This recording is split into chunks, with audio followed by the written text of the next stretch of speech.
Sequoia, you are the perfect daughter. And know that no matter how far this Reaper takes me, I am with you. Good luck, Queen of the Forest. If my Hedera is gone, how do we bring them all together? The pool will give you that answer. Okay. As you step over to the pool and you look into it, there's a leaf floating in the center. This leaf is of the first tree. The leaf floats to you and hovers up to the perfect place for you to grab it.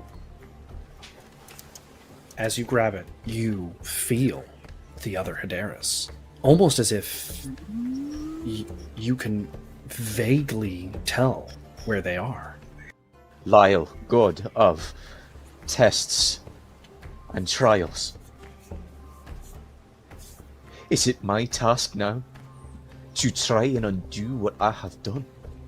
Is that the only way I may know peace outside the realm of Passacor and Creepie? As you speak, the scales begin to move. An image pops into the front of your mind. For this Passacor, for redemption, you see a face appear. You see the face of Sequoia. And so I see. The fate of Sequoia is now tied to my own. Accepting the mother's blessing. Oh, I hate you, Adam, so much. Her spidered limbs cocoon you. Webs of magic begin to string around you. Your hand flickers flame, and then the flames are black. They have the slightest resemblance of the void-inked tentacles that you saw while fighting Upsilon in Briggsboro Prison. And ever so slightly, in the back of your head, you hear, "Good feed." I am begging for you to forgive me. Because I don't know what this world is like for me if you were to hate me. I know you all are going to have to leave, and I want to come with you. I forgive you. Thank you. What do you want your legacy to be? I want to be someone that people can look up to, like they do you. Good. It's been found, Tavish, and they're going to want it. The Kingmaker, I know. Would it be? The powers that be are going to ask you to use it again. I will lay this on the table now, here in front of all of you. We are losing this fight. What we must focus on is leveling the playing fields. And I have found something that can do just that. Information has been brought to me by Neophytos from the Twilight Veil. A weapon has been found. So I'm going to send you all to retrieve this weapon so that we might have a chance at turning back this darkness. I will send each one of you on this task. Lyra, Sequoia, Epsilon, Lyris. You surprise me, King. I was not expecting you to know that name. Sequoia, you get this feeling, this longing, this connection. The leaf in your pocket begins to shake and move, and you realize there has to be a Hedera in those lands.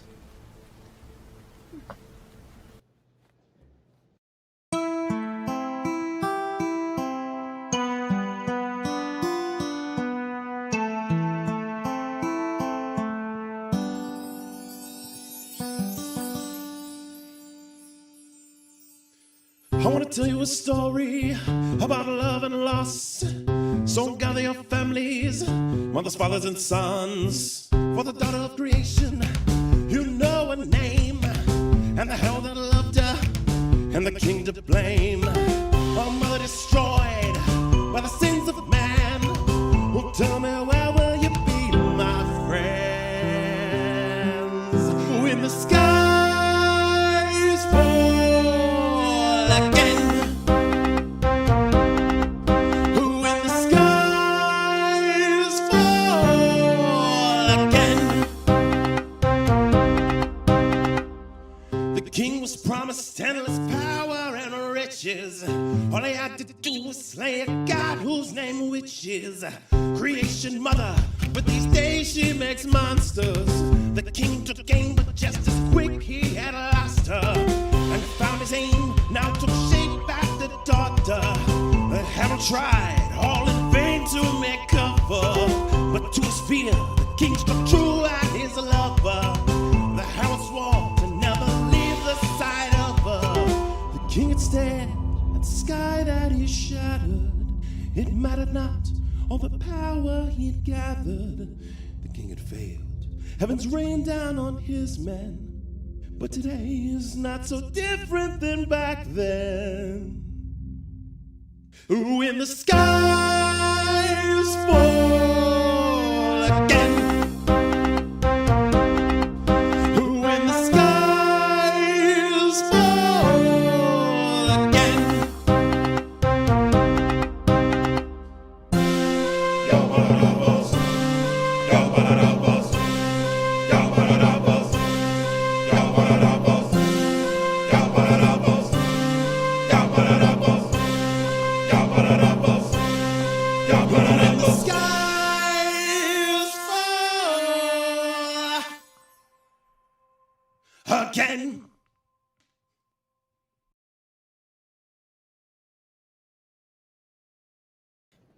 And welcome back after 1 month break. I am Adam, your game master, and this is Cinematic Epic. We have a lot of fun here, and I gotta just quickly say a massive shout out to Derek for all of the work he put into that intro. I got to see bits and pieces along the way, but I didn't get to see that full one, and oh boy, I love it. I love it. When the skies fall. Pause again. No, but we do have some fun here. Cinematic Epic is a TTRPG where the narrative and the story takes place first. There are 3 primary ways that we tell this story. The story that I tell, the story the players bring to the table with their characters and the journeys they take, and of course, the dice that are rolled along the way. We live by a simple moniker here, and that is you're always welcome to try. Without further ado, a quick shout out to Tabletop Audio. Tabletop Audio is just a great way to enrich any TTRPG experience, whether you're playing online, you're playing at home, all of the music. It's a great way to just bring your taverns and your dungeons alike to life. Now, we have been away for a little bit of time. And so there are some fun things that are going to need to be brought back up and explained and reevaluated as our players continue. Some treachery, some woe, some joy, some pain, I'm sure, is in the pages of my preparation book. And oh boy, is it more prepared than it normally is. And so without further ado, let's bring our players in, because I think they need to introduce themselves. You know, let's get them here. Hello. Hey. Hello. Hi. Hello and welcome What? back. Yeah, my goodness. Yes, no, it's Look. very exciting. I'm jealous because I didn't see the actual video. I know. All we heard was I- the song, which was fabulous, but I Yeah. didn't see the video, and now I'm jealous. No, I was like, There I was pulled a it up on video? YouTube. I'm like, I need to see what's happening. Oh, It didn't Yeah, come up no. on my screen, so I was yeah, like, you're where is gonna have to check that out. You'll have to check that Yeah, it didn't show up on mine But either. I was with, like, what does this look like here? out. Without further ado, let's introduce our characters, starting off with none other than Lyra. Unless we're in danger, then it's Lyra. unless we are in danger or distress, and then it is Lyra, and that's how we know. If anyone comes to you, like Lyra told me to tell you, she's in trouble. Anyway, but no, my name's Alicia. I play the character Lyra, not Lyra. She stands 5'2". She's a shorty from Keep Kolok.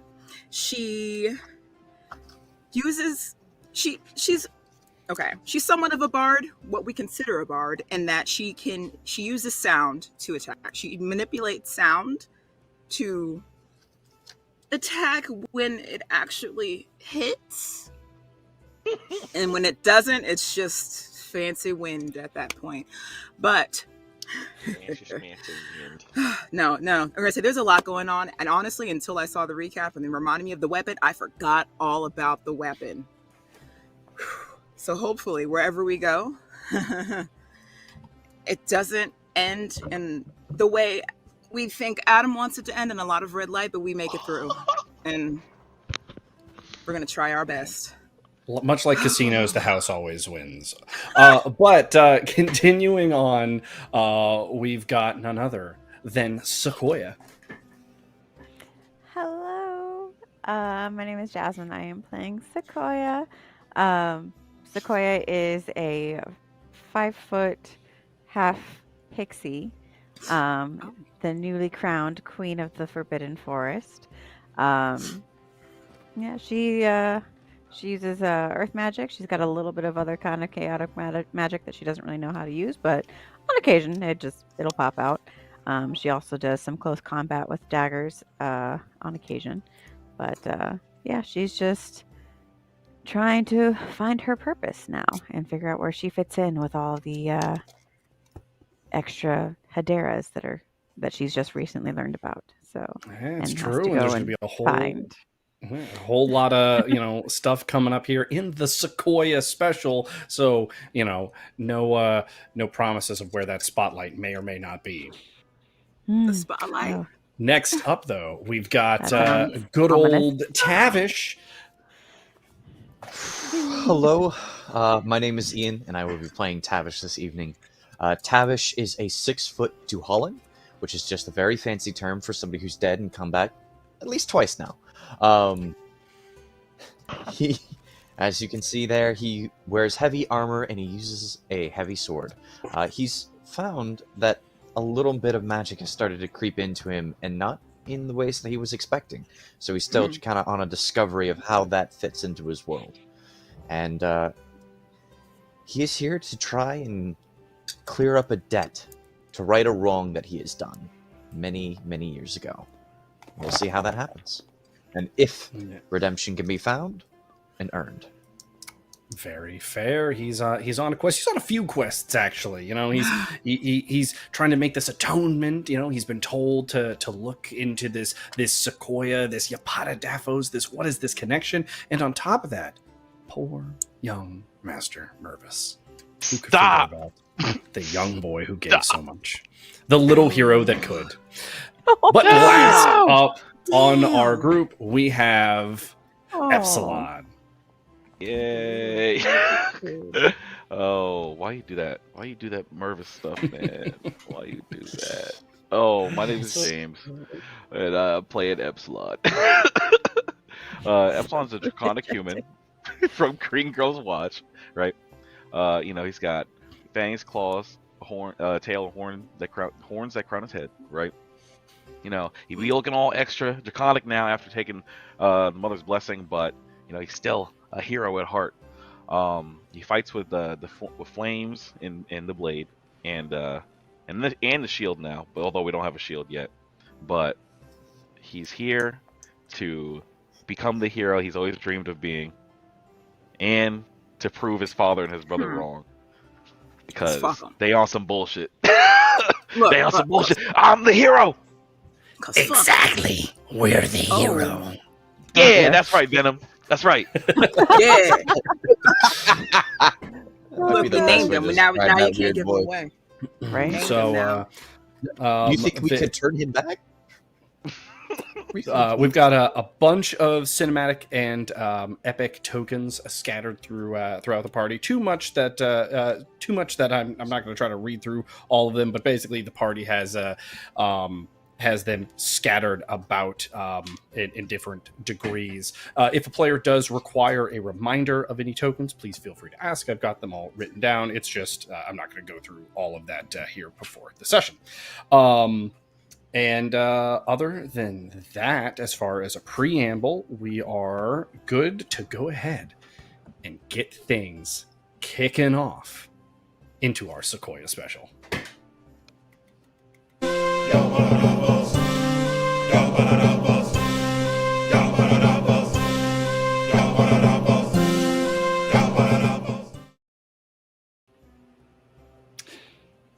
Each one of you heads back to your respective tents after talking with the king about this quest upcoming. You're given some time to rest, to try to find your head, but I mean, with the stakes as high as they are and the state of Keep Kolok, this time given to you, this near 2 hours, slips through each one of your fingers before you can count it. Lyra, as you walk back to your tent, it's this...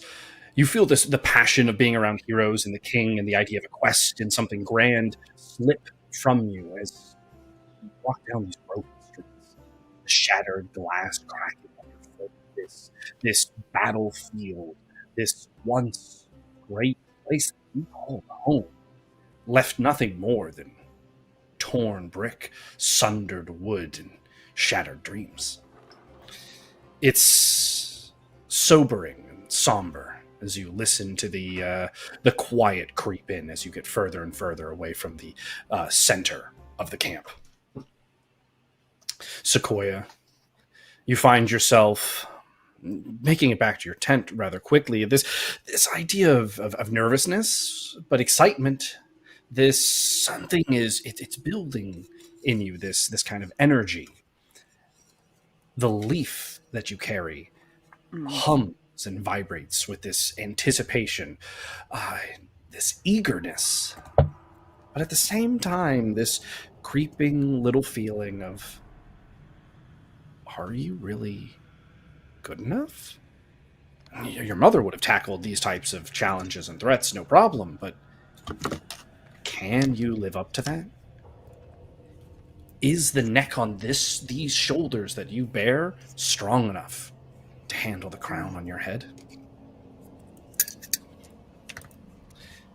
Tavish, that meeting brought no joy for you. You know what this means. This weapon that they seek. Its true purpose. Its true meaning. Its true potential.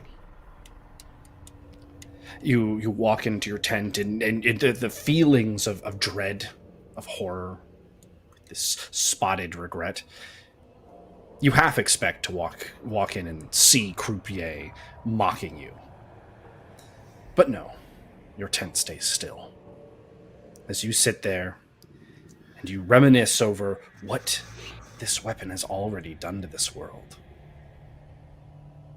And yet, your mind keeps slipping back to young Master Mervis. Sometimes in the silence you swear you can hear him screaming, echoing in the dull embrace of sound inside your helmet. Epsilon, you pull open the curtain, and there's the tiniest part of you that wishes Darian would be there when you open that curtain. This small part that while you believe in the words that you've said, you can be this hero. You can make the difference. You can be what your family and what your brothers have failed to be. But it doesn't mean that this abandonment hurts you any less. I mean, for so long you didn't even know you had a family, and now, one by one, it seems, you have less and less. You got us, boo. Before this thought, this feeling can truly creep in on you, a voice hesitantly breaks the silence. Captain? So the big guy's kind of leaving. I don't know if you want him to go or not, but he's doing it. I forgot about that. We'd better go check him out, see what he's up to. Yeah, right this way, Cap. And he starts jogging, and the two of you move through a couple of the tents. And as you get close enough, you see that Kolbjorn's hulking form stops, as if your presence brings up a form of chain around him. And he turns to you, and while he doesn't speak this thing to you, it's not similar to the experiences you've had with Lavender. This is violent, as if he interjects through arcane means his implication of thought into your brain, through like a sense of sorcery. You almost feel like if you wanted to, you could like dispel or battle his way of speaking to you, but nonetheless, this impulsive roar of like, you don't control me, I leave. Oh, Forgot all about that guy. he Jedi mind tricked him and shit. I did too. No, he was a bear to fight. Leave. You leave when we tell you to leave. Oh shit. This as you start responding to him, Ace is clearly struggling to even be in the conversation and drops to a knee like, oh Kim. Can I He's put a not hand on his shoulder to like assist him? Aw. Yes, let's get a miscellaneous roll for that. Aw. Miscellaneous d20, my favorite type. Oh. My eyes can't see what just happened. So I've been told it was a 14. We're going to get that worked on, no problem. So as you place your hand on his shoulder, you can see like immediately his eyes like uncross, and he's able to like, he stays on his knees, but he like is like kneeling on his knees rather than like pressured onto his knees. Aw. Colbjorn, however, like shakes his head, and you can like see your like the arcane residue of whatever this calling like echoes kind of like shake off in this like spell of magic, and he like roars this time with this like elk like whistle to it back at you. He defiantly goes like, I leave.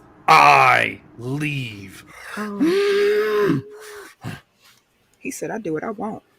When I want. Good lord, I've become the evil now. I want to take like a mental hold No. of like over like my control. You know what I mean? Like in Trying to my, hold like on, in his mind, calm. like just like gripping the leash basically. You know what I mean? But he's trying to. Let's you know what? I think we need we have a moment here. We have a little bit of a choice, if you will, as we're coming up on this decision of how we wield our power. Ooh. So on one hand, we can truly show off our majesty, our abilities, our strength, and dominate with the calling. Or we can choose to yield, to show weakness. Why we gotta call it weakness? Ooh.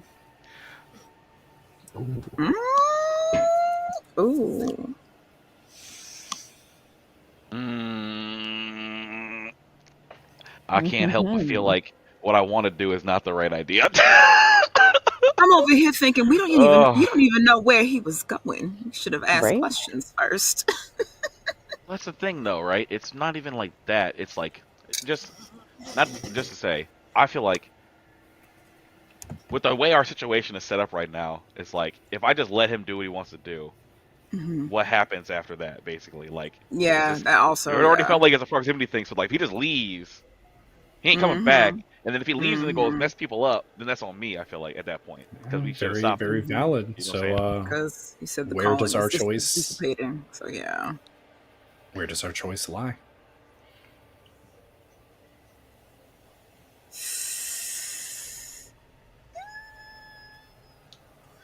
I feel like because I still feel like no matter what, I have to exert control. But I feel like I want to say like. He's counting down. I'm saying I feel like what I was going to be is like I'm going to tell him, 5. you can go, but you will come back here, and you will not harm anyone in this area. 2. Which one? That's a risk, but what are you gonna do? We're I'm doing saying, exert, or are we doing I'm allow? exerting control, and but what I'm going to tell Oh, Okay. okay. you is, you may go, but Okay. you will return, and you will not hurt anyone here, Okay. around this area. You will not hurt anyone while you're out there. Okay. As you you know what, let's get a roll as you begin to like exert your will, that like gray shade that you wrote, that you remember when the voice talked to you before, kind of like trickles over, and Ace's breathing next to you seems to go from like a to a Damn. as everything seems to slow around you, and you see these crimson orange chains and the arcane rippling out from your aura, grabbing on, trying to like grab onto his limbs and his chest and his head and things like that. But he's resisting. At every moment he's like breaking them off as they re-grab him. And so we need a roll from you, and we're gonna factor in actually, we'll just keep this a miscellaneous D20 as well. Ooh, he's strong. He is strong. Oh, That's not bad, oh, though. fuck. That's not bad. That's Oh not bad at my. all. Okay. There's a lot of bad things All right. All right. potentially All happening right. before that. You see like these chains grabbing him, and like you have this thought where you're like, all right, there we go. I'm getting it. I'm getting it. But there's something pulling away ever so slightly, and you see it now as you're grabbing onto it. The very thing that's breaking your magic really isn't Kolbjorn's will. It's Upsilon's. A remnant of him clinging to him. That makes sense. And despite all your efforts to grab him, to chain him, to control him, you're coming up just a little shy. Talk some sense into him. Try and talk to him. And then you hear, Tell him why oh no. It is not within the strength we have to outdo this other magics. However, Oh shit. I can feel Mother's embrace. All we have to do is accept it. Wait. Her love lingers in the air. So tell me, Epsilon, can we grow? Ooh. Right up. Ay, ay, ay. I feel like I gotta do it. Oh no! I feel like Epsilon would probably be like, we can do it. He's got something to prove right now. you feel a hand on your right shoulder, and you see it is, while you can see through it, a spirit-walked form of your mother. And then her other hand around your left shoulder, and she grips hard, her nails piercing into your skin, despite the fact that she is not tangibly within this world. This is just a glimpse of the power that she still wields, tearing into your flesh and then ripping back your skin, your blood following it, but it curdles into long, spirit, blood-wrenched, draconic wings that drape down behind you in a cape-like fashion, though they themselves are not fully built within this world. The talons, your fingernails, that while sharp, while talon-esque, turn to more true talons jetting out from your fingertips, and they are themselves dark, eerie, and when you stare at them, they almost seem to twitch and shift, as if not fully bound by the laws of this reality. Your teeth sharpen. Your heart rate slows. Your blood is far thicker than before. This almost like deep sludge-like material. Your wounds heal over, and these new second shoulders kind of, again, in this like transparent state, linger over you. The magics of Upsilon, especially in this state where he is not around, are sent flying back, and the smallest grin rips over your face as you know that he could feel this. You know that his magic's returning to him is not something gone unnoticed. He said, yeah, bitch. That's right, brother. As Kolbjorn kneels, bows his head, and then walks to your opposite side of Ace. Got him. Ace stands up, and it's as if just being in your presence, Ace himself seems to have hardened a little bit. His demeanor is a little more dark, a little more rigid. Not It little was boy. already stabbing people in the chest. What does that mean? Not my little No boy. more but little- jokes from Ace. No. And with that, you are able to head back to your little encampment and await for the king's summoning and Angwin to send you to the Veil. Does he fit inside the tent? Kolbjorn has to duck. Oh, okay. He can stand in the middle of the tent where like all the props come up, but he ducks everywhere else. Soon after returning, you realize it is time to head back. This whole adventure for you, it felt like it took but minutes, but apparently time, again, slipped through your fingers. As all of you return to the king's tent, as you meet outside of it, this new imagery of Epsilon is not lost on any of you. These blood-racked wings that are transparent and flow behind him like a cape.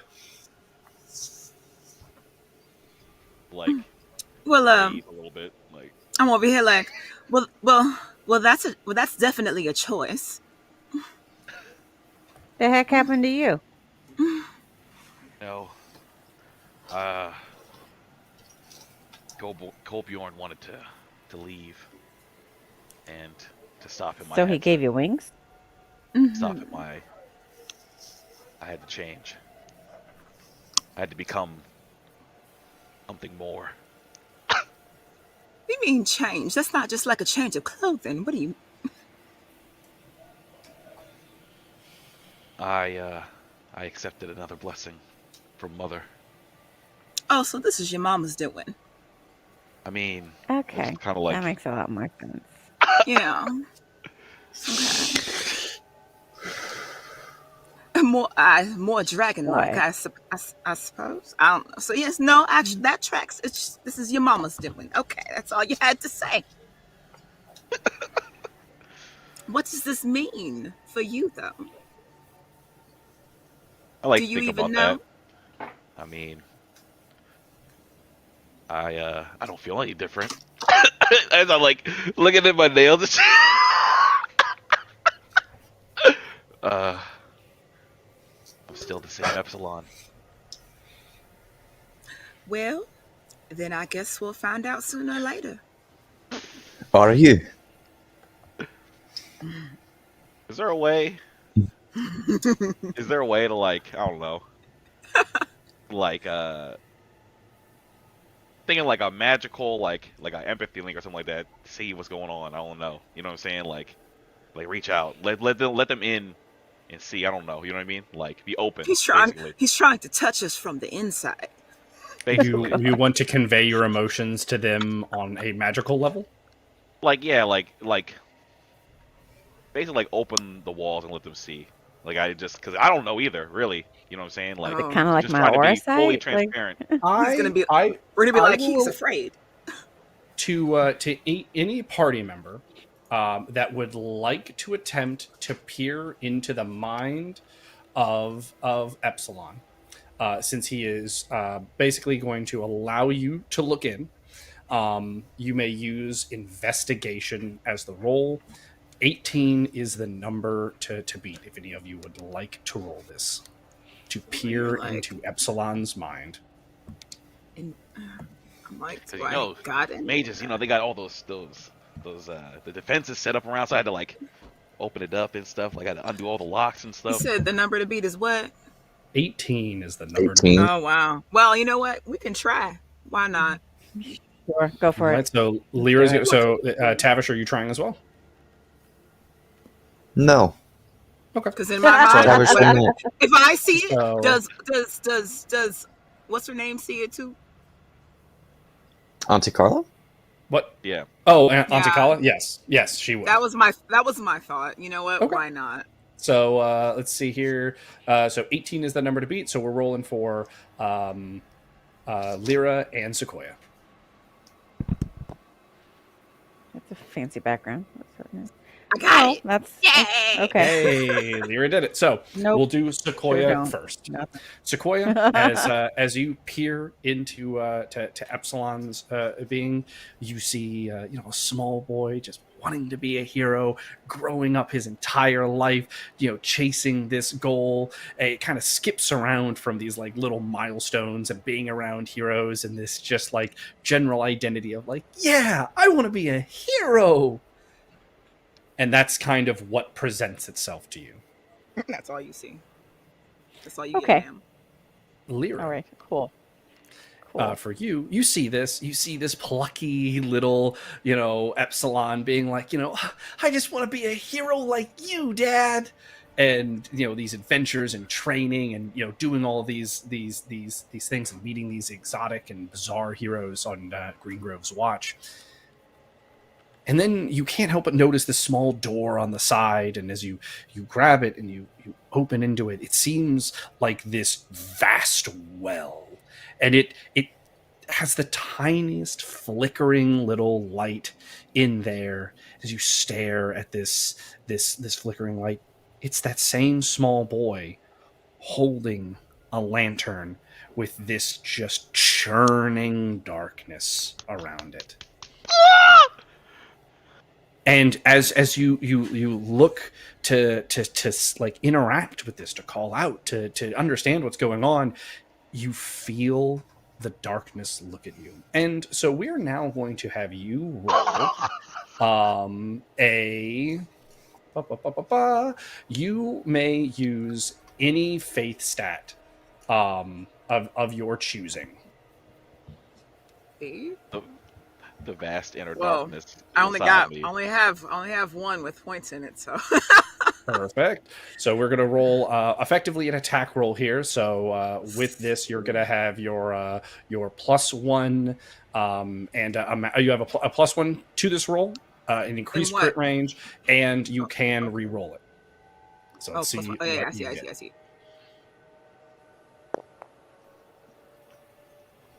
God damn. All right, that is 11. You do, for this roll, since we're counting as an attack roll, do have mastery, though it is full mastery, so it would just be another D20. Would you like to roll Right. that?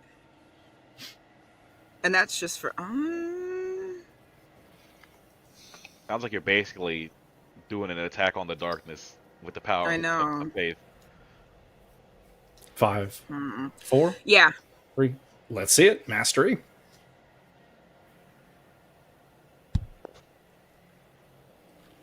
Oh my god! That joint was trying to scoop on us, son. So Oh, it is hell no. increased by 1 to 12, which So is I a have- 13 +1, because like I said, we are What's the being plus able one? to...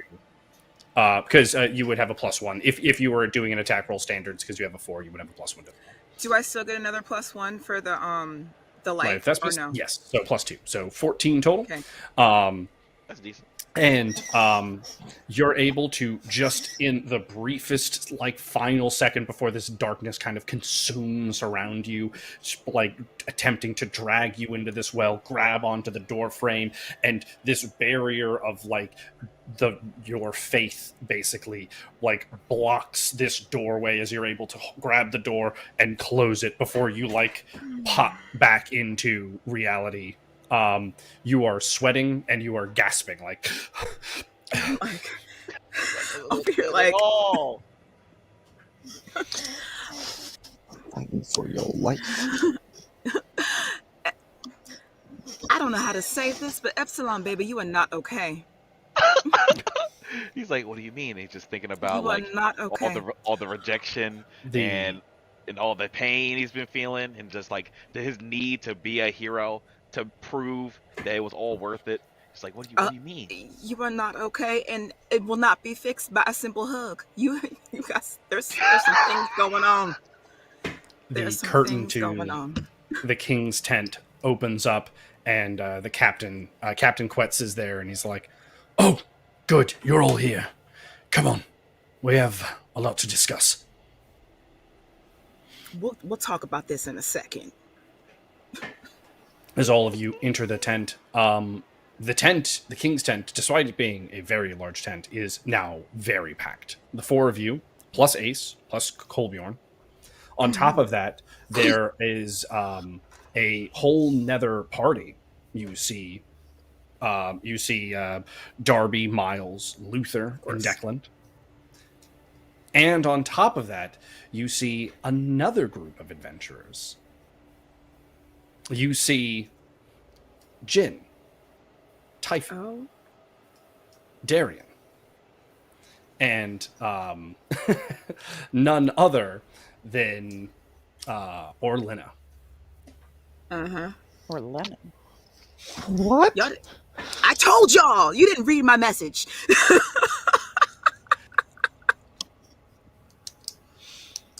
The king enters the tent after a beat, walking with Anguin.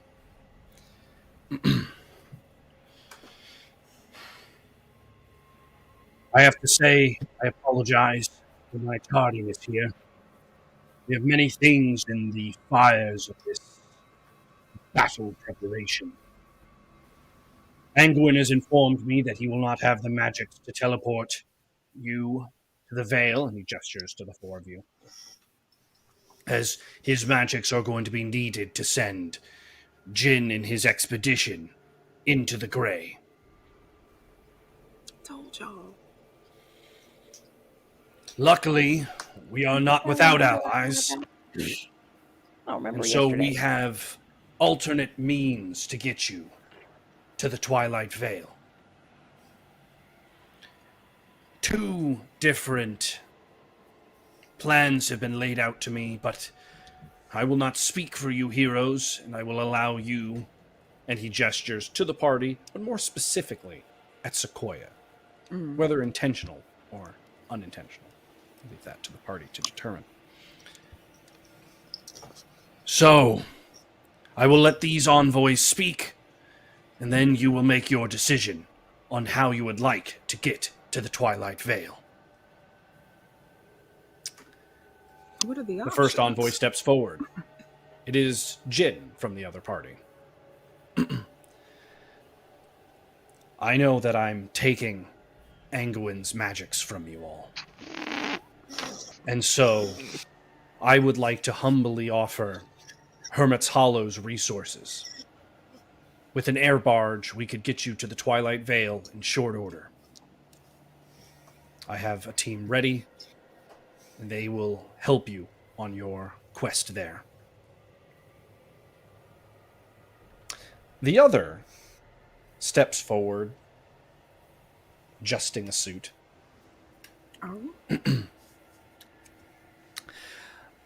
Well, I'm here on Vito's behalf. I mean, you see, he heard that you're going to need to be able to get to the Twilight Veil. And, well, we've got tons of boats. And besides, with the deal y'all signed, I mean, we're friends, right? Allies, some even would say. And so, of course, in Vice, we, we'll always treat people from Ambervale right. Shawnee and Lavender both are very tense in this moment. Shawnee kind of like takes like a little bit of a step back to be like further distant.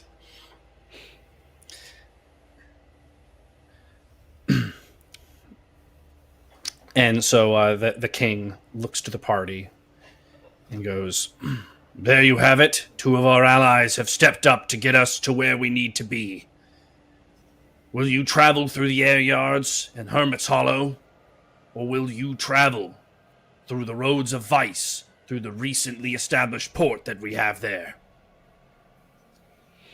And he again gestures to all of you, though his hand seemingly falls more towards Sequoia.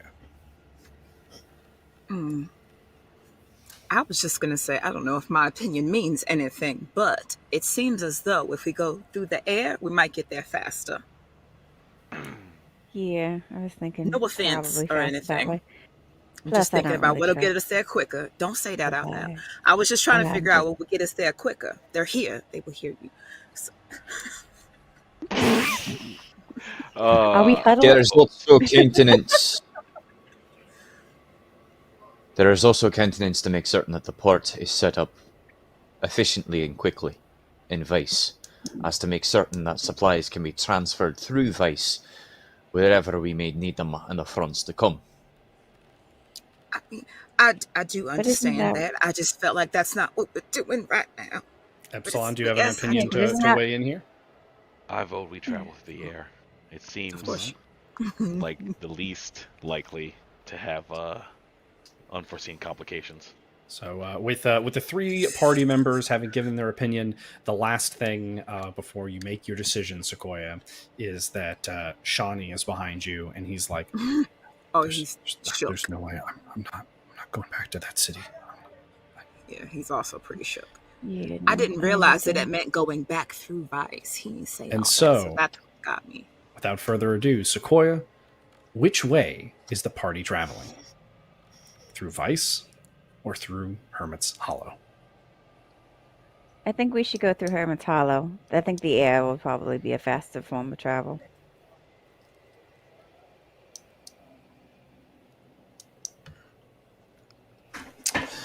Jin gives a respectful bow, and then one of the like Hermit's Hollow like envoys that are there like quickly like sprints out of the tent, and you hear him like get on to a bird of some sort as it takes flight towards the Hermit's Hollow to make sure that all of the travel preparations are ready for you.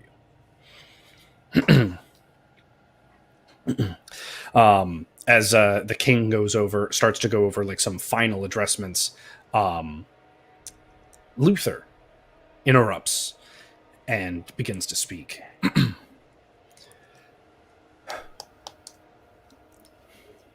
I have to say, this party has shown great honor and discipline, helping defeat Kolbjorn, and without bloodshed on his part. And you saved me and my compatriots. So, if you will have us, we would join you in this quest. Ooh. And the We 4 got some of extra them hands. await your approval or denial. Oh, What do we think, God, I'm guys? so listen. My lord. This is. Oh no. Your Majesty, a question, if I may. Oh, Yes? questions? I do not enjoy nor think it prudent to place all the hopes of a kingdom upon the finding and retrieval of a singular item. Are there no other plans for victory? That is precisely why Angwin will not be able to teleport you into the Veil. While he can get you to Vice or Hermit's Hollow, the Veil itself presents far more complications on an arcane caster. This is why his focus is going to be on getting his troop, and he gestures to Orlina and Darian, Typhus, and Jin, into the Grey. Typhus. Typhon, yes. And Oh, your somebody else. party will have to travel more conventionally into the Veil.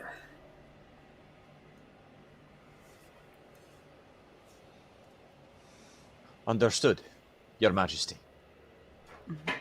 I just do not enjoy the idea that we are placing all of our hopes upon an item that might not even be there in the Veil. It is exactly why we have one team going to the Veil and another team going to the Grey. If both of these are to come back empty, well, our next plan is evacuation. Oh. Damn. So, heroes, our hopes are with you. The room kind of scatters a bit as papers are signed and we taking things them like with that. Miles and them come over and go. Mm-hmm. Matilda, wants to thank you, and he gives a cheer, and they again await your decision if they are allowed to join you on this quest. No, I will say, out of character, obviously. I want them to come with us, but I also can't help but feel like this is the part in the game where we're about to fight a boss, and so they're giving us a bunch of health packs and shit. We have so many people on our team. I just can't help but feel like some bad, explosive destruction is about to happen to us. That's either foreboding. There's that, but at the same time, it's one of those things where it's like, is there anything bad about them coming with us? Is having an extra person going to somehow hurt us in that point? I'm over here like, in that, I don't know. Are there any flaws in them coming with? I'm worried. Tavish, any advice to Sequoia? Just we're all looking to Sequoia now, champion of humanity. Champion. The champion of humanity. See, Epsilon's still salty. He's still salty. Be certain that those that travel with us. Be certain that those that travel with us have the same goal in mind. Ask them why they want to come. Well, here's another thought. Would they be better served being here to help protect the city should something happen while we're gone? These are all fine advisements, Sequoia. What say you? I mean, I don't think that there could be any problem with us having some extra help on our quest. I mean, I think the extra hands could really come in handy. But yeah, I mean, I don't really see anything wrong with them tagging along. So you're accepting their help? Yeah. They nod and they all kind of troop out to get their stuff ready and make sure that they are prepared to go. As that happens, again, the whole structure of these tents begins to empty out as squires go to prepare things, and what feels like maybe seconds or a minute or two to you rush by as the 15 minutes given before summoning to move to Hermit's Hollow disappears. Angwin, you stand in a group with Angwin. Tavish, you have something? Tavish would seek out the king for a moment. Yeah, there would be a window while it would still be while you're in the tent with him. But there would be you're not it's not you're just standing there with people around. It would be kind of off to the side, but that would be the last moment he's here in Keep Colon. Tavish would take that moment to have a conversation with the king. Privately, if possible. Would anyone attempt to eavesdrop on this conversation? 5, 4, Me. 3. All right, let's. Can I send Shawnee to eavesdrop? Oh my God, you're right. I should have done that. Just send Jace. I mean, not Jace. There's Ace. Let's see here. Goodbye. We're going to have. Let's. Where to go? Wisdom. We're gonna call this a. We'll start with a stealth check. a stealth check for both Sean E and Lyra to not be noticed. The number needed to pass this is a 15. Oh, Nice. I can't see it. Damn.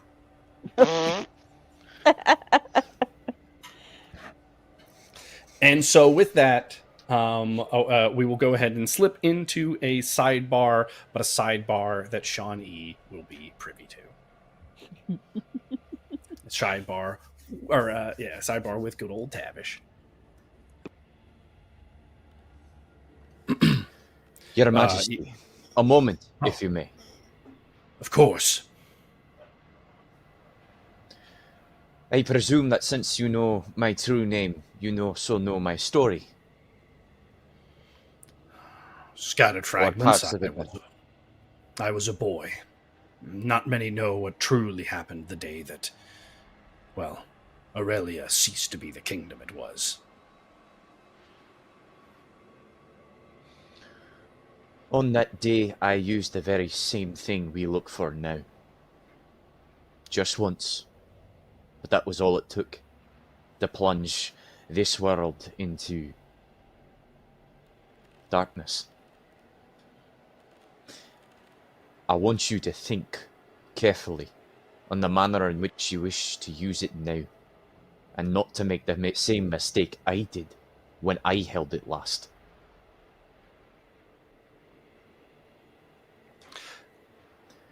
I'll keep your words in advisement.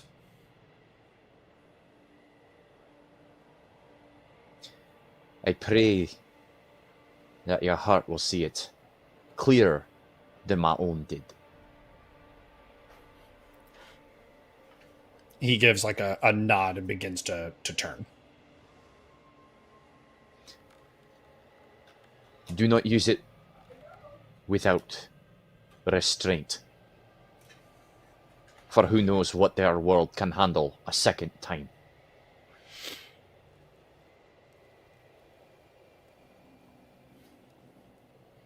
His face has remained somber. It was somber before you spoke to him, and it remains in the same like spectrum of emotion.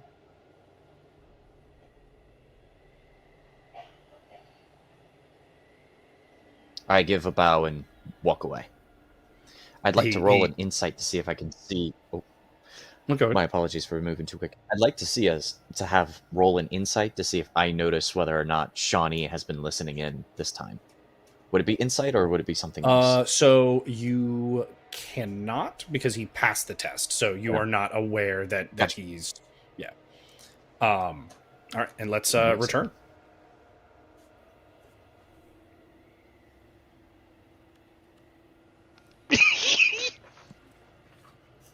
The Tavish like had brief words like with the king, though they were outside of the ears of the party. He returns, and then the description, as followed. You go back to your tents. You grab like, your swords, your armors, your like anything that you would take it onto this journey with you, and you gather. I'm sorry. The time, because I was trying to requisition before, but then we had to leave. Like last time, like do I have time to like run somebody down to see if I can get like a regular sword and a shield or some shit? Sure, 100%. Yeah, that is easy to acquire for you. They are not magical or of anything of like true note, but you do have them. Sorry, I was gonna say, is that easy? Can I find some medium armor too? 100%. Yeah, that is again a simple requisition for a hero of your stature. At this point, they're like, "Please take it." Are Thank you so much. carrying? Are you carrying two swords now? Then. Yes, I am. Okay. So I Dang, have what to else? put I'm like, one- what else can we get? No. I have to put one in my pack because I'm gonna carry a sword and a shield. Gotcha. Cool. So yeah, because you still have the twitching blade, and now you're taking cool. Perfect. As you gather around Angwin, he's like, well, this feels all too familiar. kind of grins at the group of you standing around him as he prepares to send you off to another location. I'm in a bit of a habit. Well, we can't fly on our own. He begins scribing, runes in. You would note that clearly there must be some sort of arcane allowance into this territory. Is like the amount of runes that he throws into the air are far fewer than he has when, say, going towards like the Mud Fort or to any of the many magically guarded areas. He scribbles in the air for a few seconds before a portal just pops open with no resistance.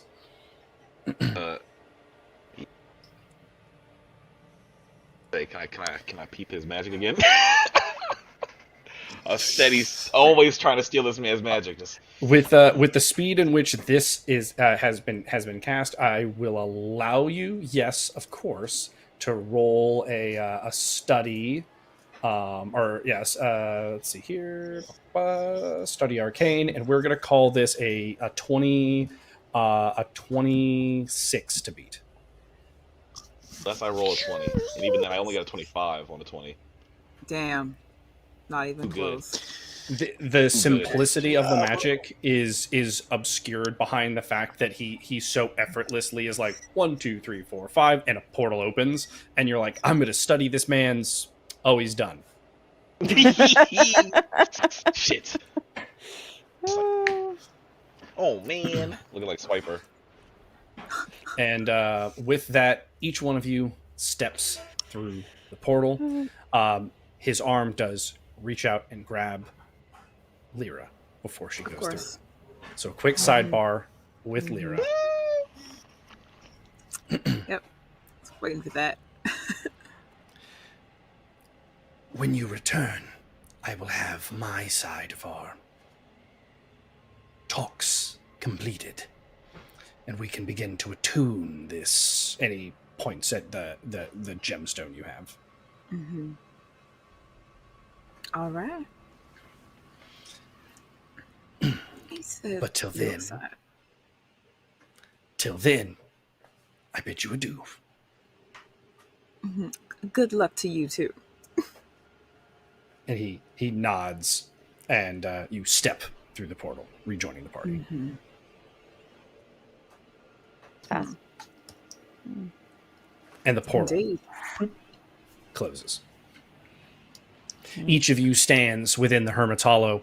It is peaceful, and there are still people training, though there is an air of preparation, as you can tell that they too are preparing to mobilize, whether aggressively with Amber Veil or in this evacuation that has been thus hinted at, whispered about. You make it to the airship, your whole party, with your whole parade of followers.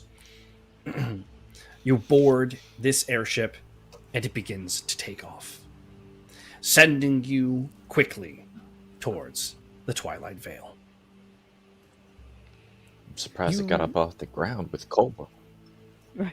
Oh, this is a big ship, for the record. This is not like a little. Okay, like, I was hoping so. This is one of their. You have one of their more battle bargey kind of style.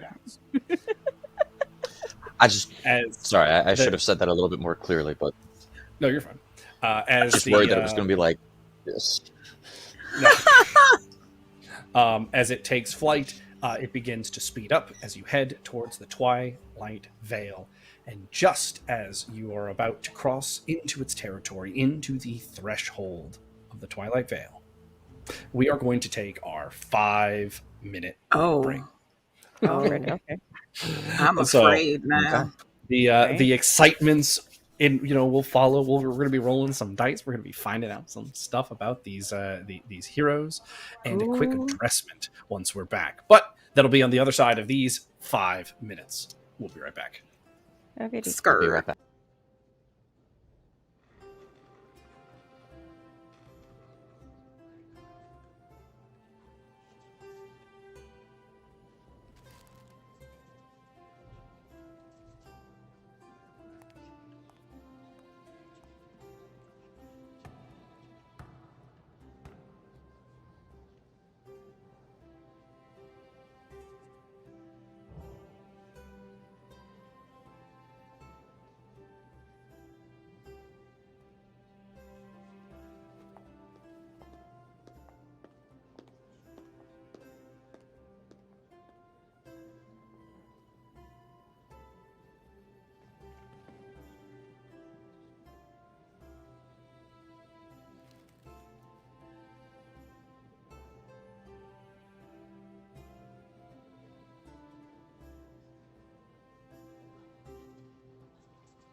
Welcome back to Cinematic Epic. I am Adam, your game master, and it's been a fun session so far. We have had some choices being made from our party members, some secret conversations as well. Epsilon deciding to embrace even more of Mother's blessings, this dark voice echoing, well, apparently agreeable thoughts to him. We've had Sequoia deciding to take the Hermit's Hollow air blimp into the Twilight Veil and accepting the help of another party. And we've had Tavish skulking off to give conversations to the king. But I can't say more on that, as that was said in private.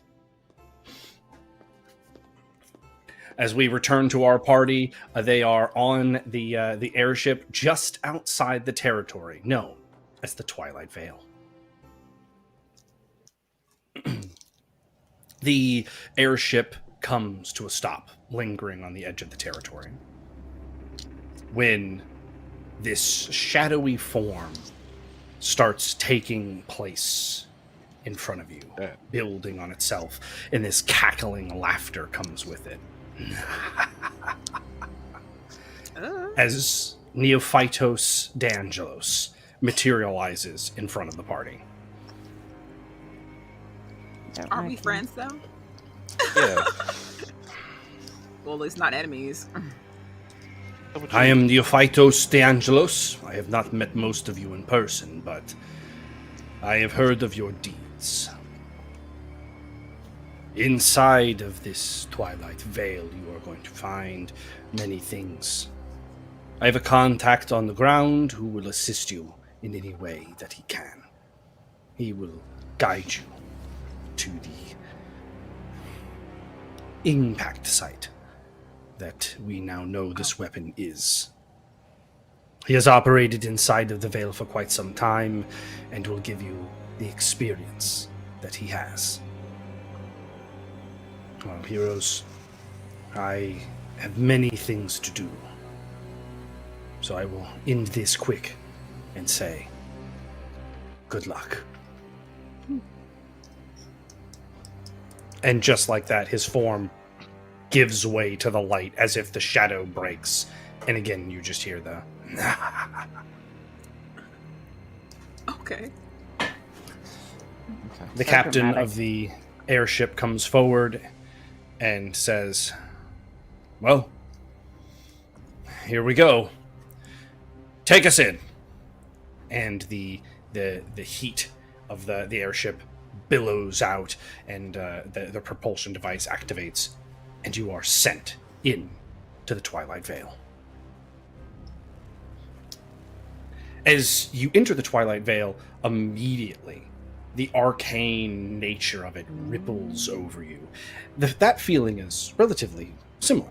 You've experienced it in the jungles outside of where Polly and Crow reside.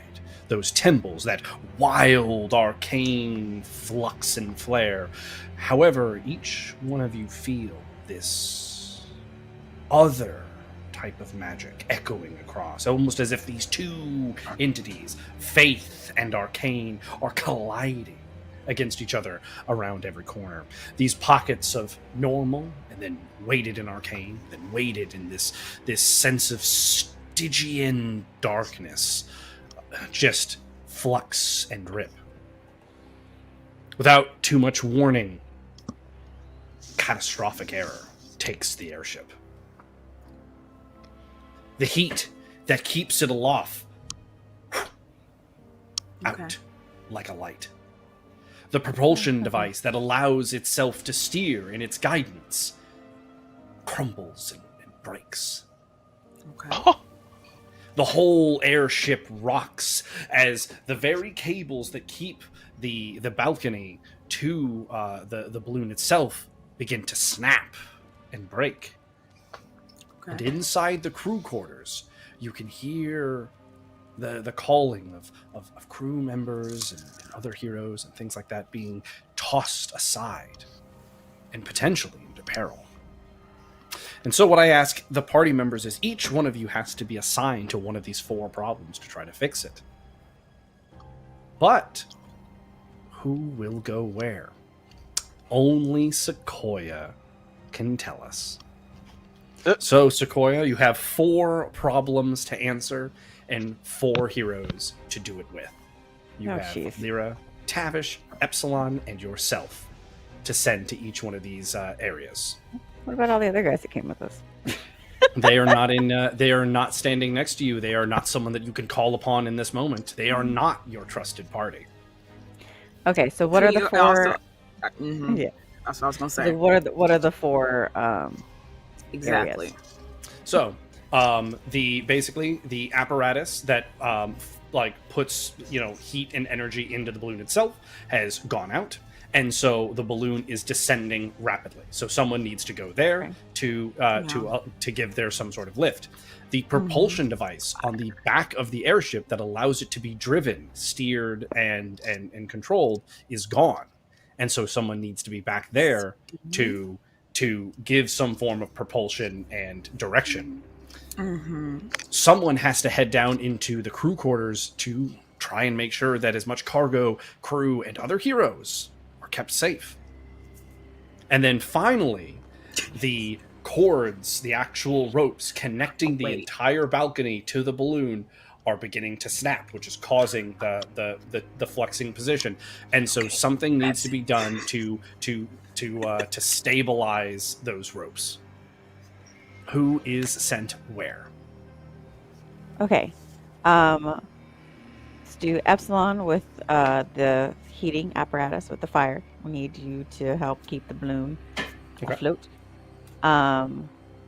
He runs off. Tavish, could you go have you take care of the cables and have you you're the strongest of us. I don't think that I'm even tall enough to even reach all that. So let's have Tavish do the cables to try to keep those together. Lyra, how are you at steering? I mean, if I know which way to go, I suppose I could try to something. Okay. At least I feel like I could try, try to move it whichever way I needed to move, I suppose. Okay, we'll have Lyra. How about you do? We'll send you down there to the steering, and I'll go ahead into the cargo with the Perfect crew. Try to help the people. Help So the we people, will as is my title. all of it would be roughly happening at the same time. But so we'll start with the ropes. Tavish, as you get over to the front part, you see that it's not that the ropes are too loose. It's that one of the whole rope structure, it looks as if it's aged and is giving way, and it is splitting, and it is about to break, which will send the entire canopy down to a weird 30-degree angle. Bad. And it is beginning to fray and snap.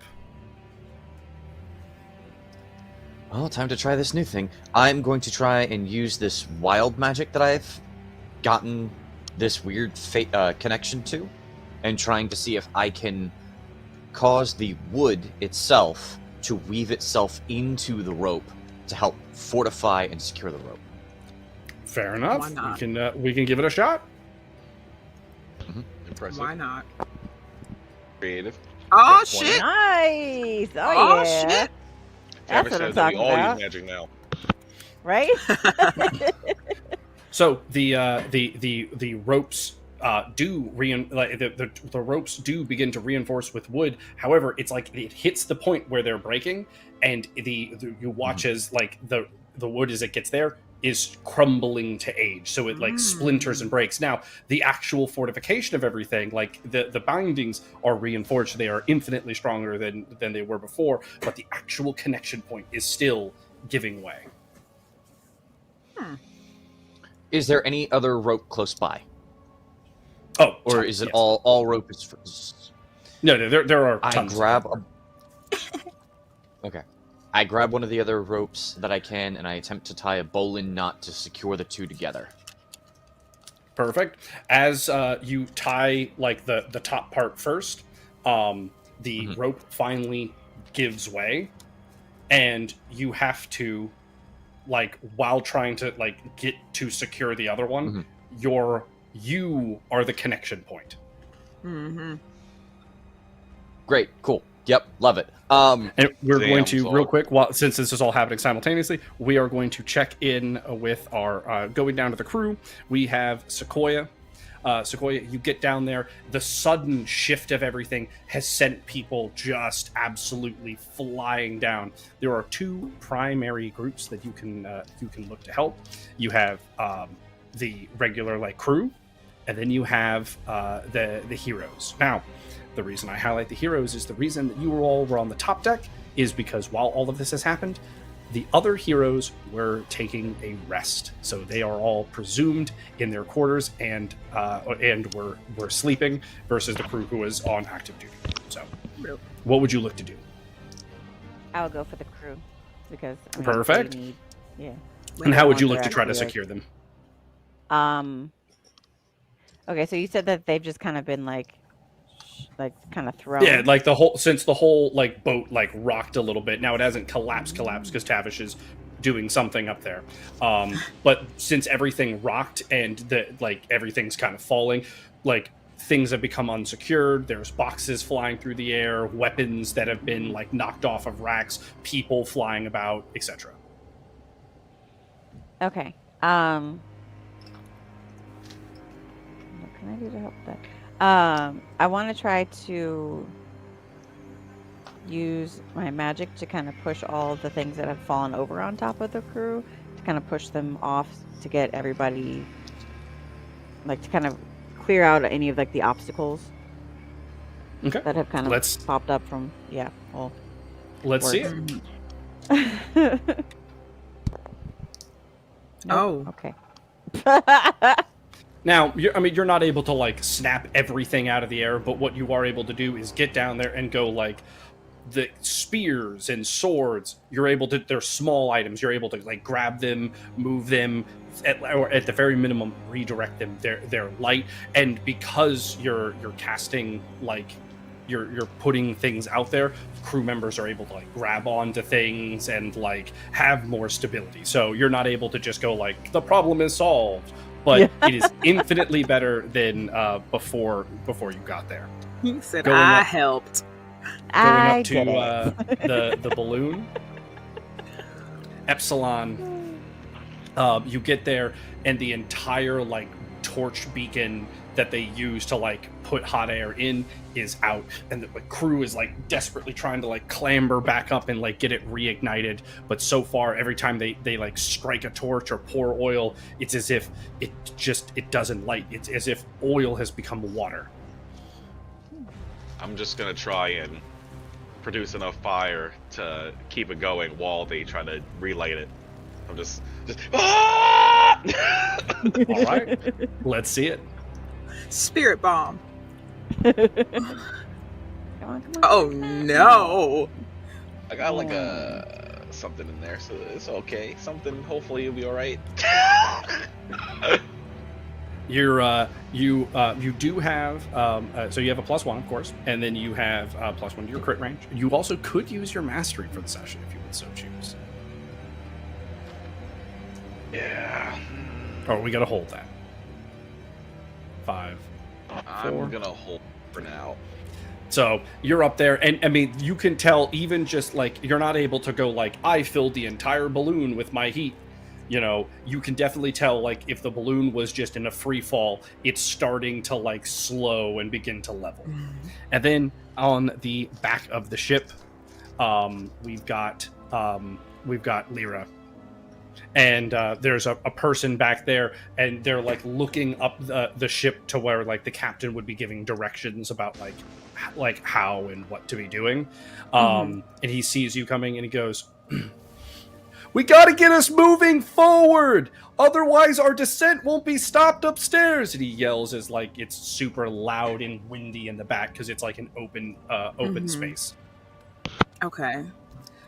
Okay, well, I suppose if we're supposed to be moving forward, I feel like I use this clap a lot, but it's going to work out well here, hopefully. So we're going to try to do that. We're just trying to do like the whole like Hulk clap to make a sound to like straight back, so hopefully it propels us forward somewhat. Don't do that. Don't do that. Let's see it. All right. You know what? That's the best one we've got so far. Trying to help everything. Sure is. You send this clap forward, and it begins to like to get the airship moving in like a controllable direction again. And there's like a direction that it's moving, they're able to like steer it with more purpose. However, there is no denying that this airship is still going down. However, it is going down in a controlled way, thanks to all of our heroes. Yeah, there is one one thing we are going to need to check in with, though. As Tavish, you are up there, and now you are in like a horizontal T position, as you are holding the rope around on one hand and grabbing the base of the airship. And you feel your arms creaking, you feel your armor like literally begin to like shift around a little bit as your limbs are like kind of forcibly elongated as you are holding the airship. And you can tell that you only have to hold out for a little bit longer as the airship is coming towards the ground. And you know that letting go would cause, well, the whole airship to swing down violently to a very, very ungraceful landing. Would you like to try to hold on to the airship as it crashes? Because we have no idea what's going on. Dang. So what I'm going to have you do for this is we are first going to just roll a lifting check for Tavish.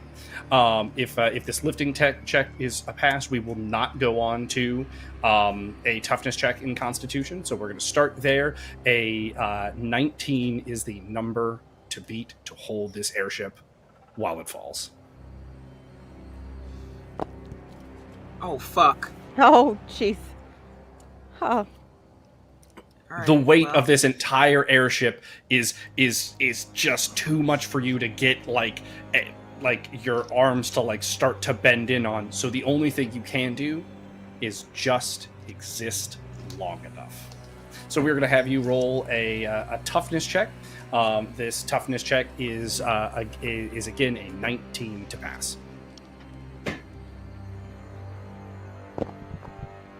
Damn. Oh my god.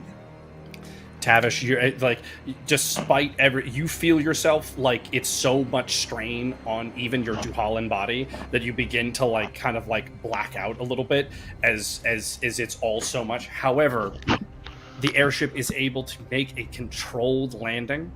You just don't see it that way. You see the ground coming in and you're like, I just can't let go. And as you like kind of like pass out from this like exertion of force on your magical construct, and you slam into the ground. Each one of you, take some time to like get your bearings and like get out from the rubble and the dirt and everything. Everyone on the top deck has been laid to waste as the balloon came smashing down, save for those in the vicinity of Tavish, because the wood bracings that were over the ropes didn't allow the airship to collapse past a certain point. Damn. Who else was on the top deck? That's like where the captain and the people like steering the ship and It's stuff like, were. just the captain. But I was No. steering. Those people were at the front of the ship because that's how these ships are done, and those people that were on the front of the ship were saved because that's where the break was. That's where the dropage would have been. So But the people steering, I was steering. Am I alive? The back canopy is like its own separate area. So like as like the balloon like deflates and smashes into the bottom and things like that, you're in a little area just with that one dude in the back like, oh, come on, as you feel it impact into the ground. Okay, I'm over here like. Ultimately, the damage would have been far worse if not for the intervention of the heroes. the reinforcement of the front the front restraints, and well, just holding on to the entire airship. But damn. Right. As each one of you kind of like pulls yourself from the wreckage, you're able to like stand up as men on horses come like riding in like the first 10-ish minutes. So like it's not like immediate, but it's like you're getting up, you're looking for people to make sure people are okay, you're finding like that Shawnee and Lavender and them are all right, and then people come up to you. They approach you, and like they're surprised at all that this crash had any survivors. You can tell they're like immediately coming over, and they're giving like medical triage to those that are injured and things like that. As one of them starts to just go like, "Who's in charge here? Is there anyone in charge?" That's you, boo. No, it's not you. Put your hand down. Pointing. I'm pointing. Oh, he's pointing to me. I guess that's me. No, own it. Yeah. Oh, okay. Yeah.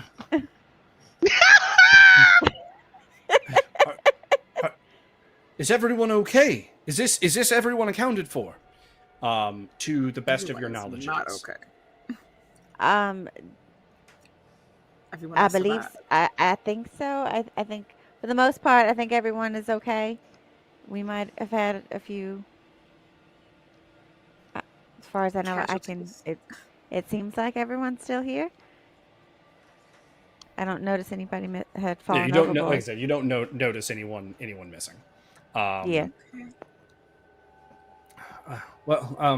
Here, it's not safe to wander these lands just, well, open. You're lucky that you have arrived when you did. You see that like even while they're doing things, they like constantly are like looking like in the surroundings, but they don't look at like the ground. They almost like look at the sky as if it itself is going to tell them something.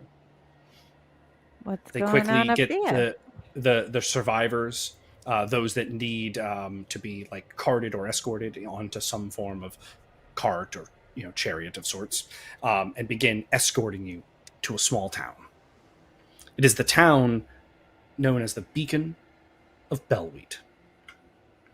This is the place that you knew would be along your travels. It was one of the ones that was told to you that you would meet this contact at, though at the time you didn't know who you would be meeting.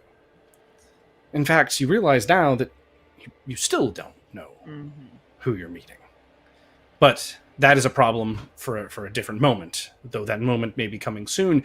The party makes their way into this small town. While you travel, though, Sequoia, you can't help but hear this whispering. It sounds just like murmurs in your ears. You're safe to find her, but you're not alone. But you're not alone. The pieces will find you, but you're not alone. Your face is joy, but you're not alone. Some of the words feel to be more clear, but most fall into this whispering nonsense. You shake it off. You've been through a lot in the past few minutes. This crash, this land. It's cold. It's dark. The fog clings to everything, and it seems to make its way. Like it's almost as if it retreats around the party as you continue to this town, known as the Beacon of Bellwheat. Outside of the town, there are no guards. There's nothing posted. However, directly inside of the town, there are. Almost as if the town itself is a perimeter, a barrier, something that wards off this land. There are bizarre little torches that line the walls, though their flames do not glow the standard color. They look far more white, far more like a magical fire of sorts. You would have to guess that is some form of faith-based flame.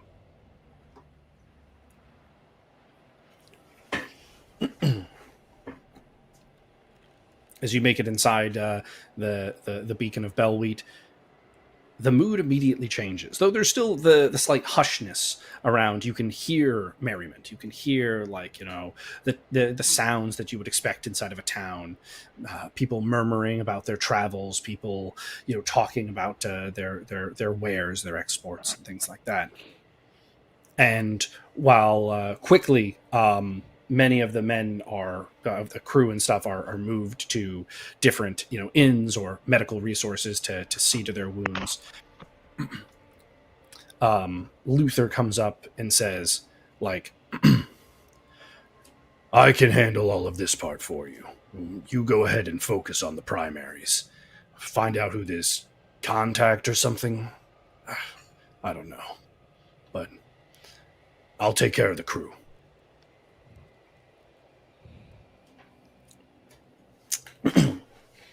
Well, As Okay. the party themselves, you find yourselves quickly kind of alone in the center of the streets, just the four of you, wondering, how do you even find this contact?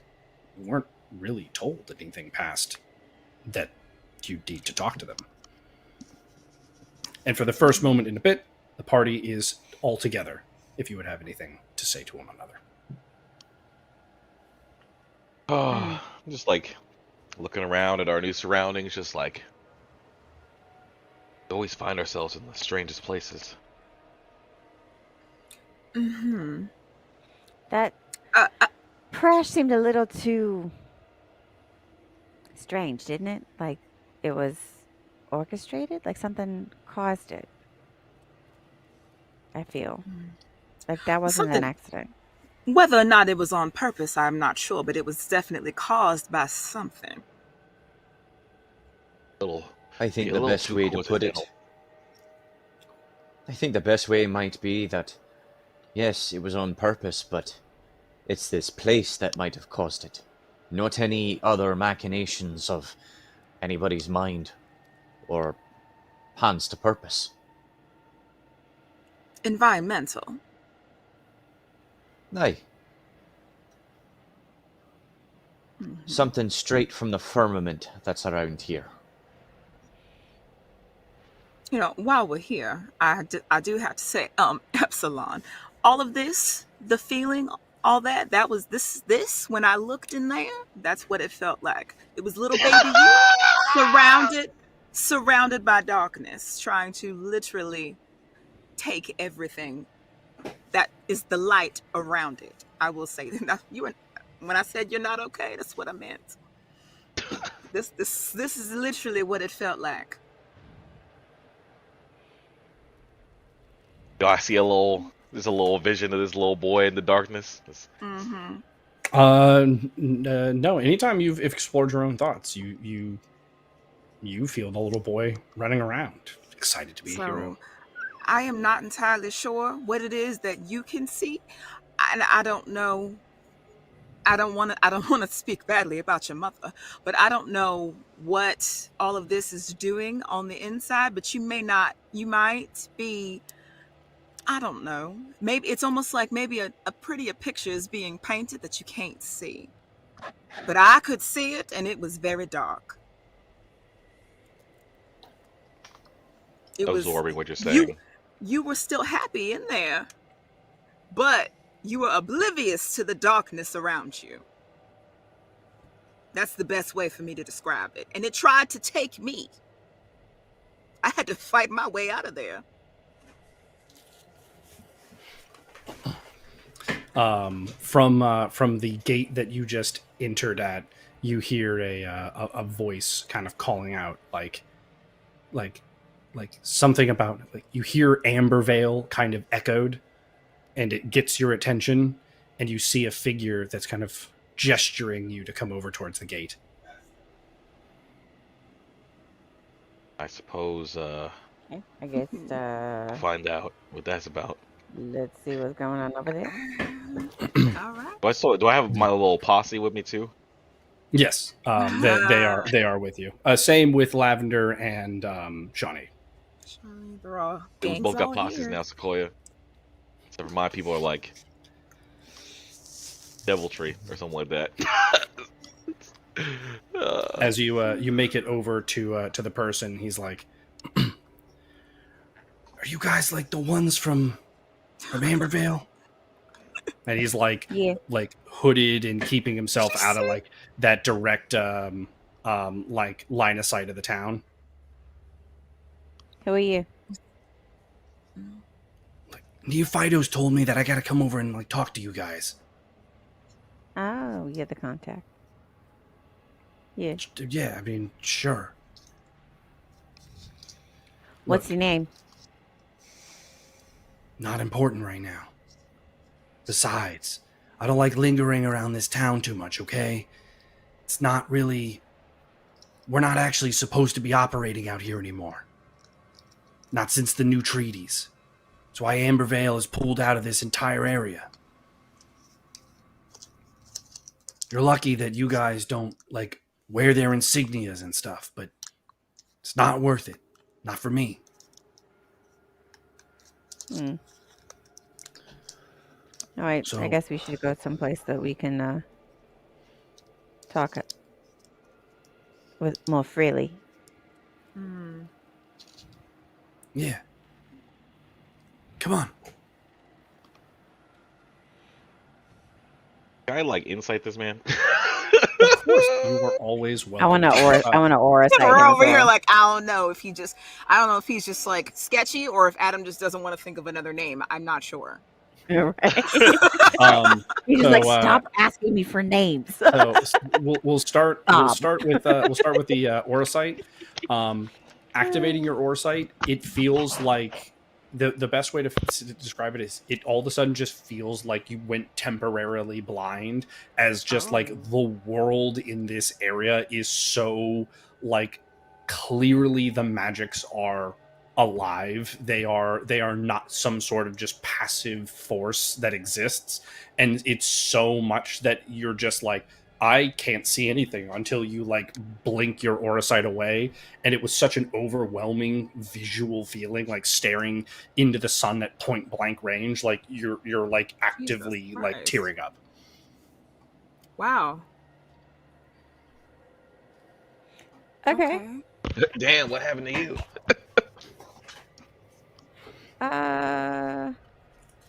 I'm not sure.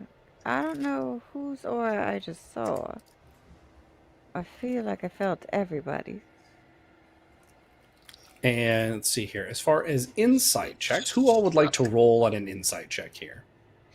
Sure. since we're all Tavis here. will roll one as well. I got a good old one Perfect. in inside.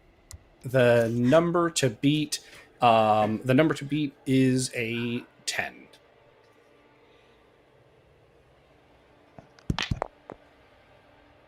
I can't see me. Shoot. Call me Mister. I didn't make it.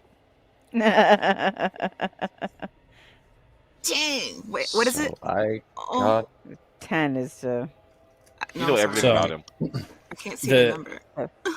What yours is is it? a 4. believe- Yours is Four. a I 4. believe Tavish is the only person who passed. You're like, he's very shifty. He moves with purpose, very rogue-like or like clandestine something kind of behaviors. His footsteps are quiet. The only thing you get is like as he like turns once, you see on his belt a knife that has a very similar holster, almost identical, you would imagine, to the one you've seen Neophytos carry on his own person.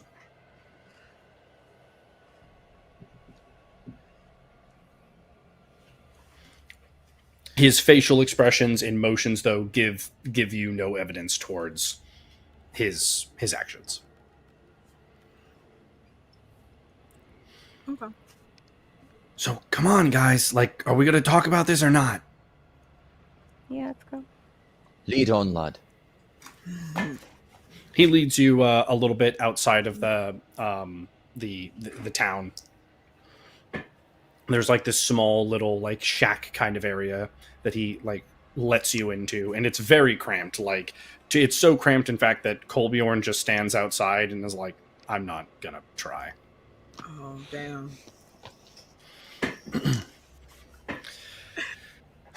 So you guys are here for the weapon, right? Sequoia. Yeah. All right. So, maps in this kind of place are basically kind of useless, but you're lucky that there's not a storm inbound. Well, there's not a storm inbound yet. And he points off into the distance. And in the distance, you can see this, like, massive, looming gray fortress. It's kind of like the North Star, if you will, of this area. You know you're traveling a direction as long as you can see that. But everything else is kind of hazy. Especially when you're not following the roads. The beacon of Bellwheat and his fellow beacons. The town at the north and the south of this land. For you all, though, you don't have that luxury. You're going to be off the roads. You're going to be hitchhiking across, the emotional planes of this place.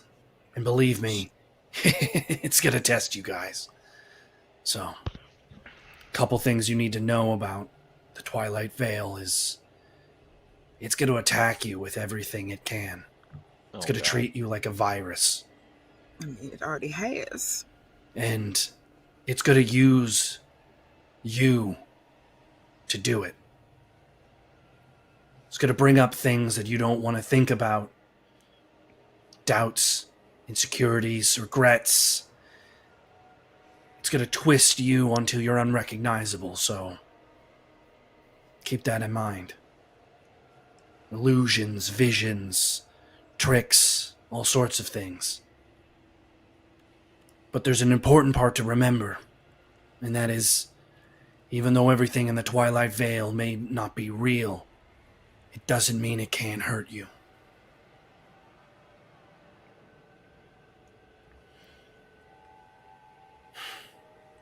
As you get closer to the Grey Keep, you're going to start to feel a heaviness. And you're going to see a replaying image of the sky shattering and then falling. If you follow that, you'll find where you need to be. Where this weapon made its landing.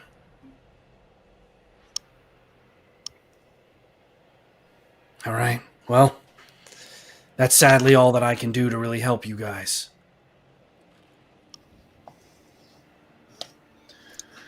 Thank you. Oh, what is this Thank you. castle thing?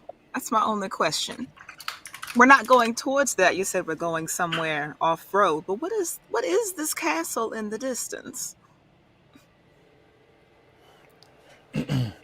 That castle used to be Ambervale's castle here. It's where Neophytos was stationed. But, it ain't that castle anymore. Oh. What's there now?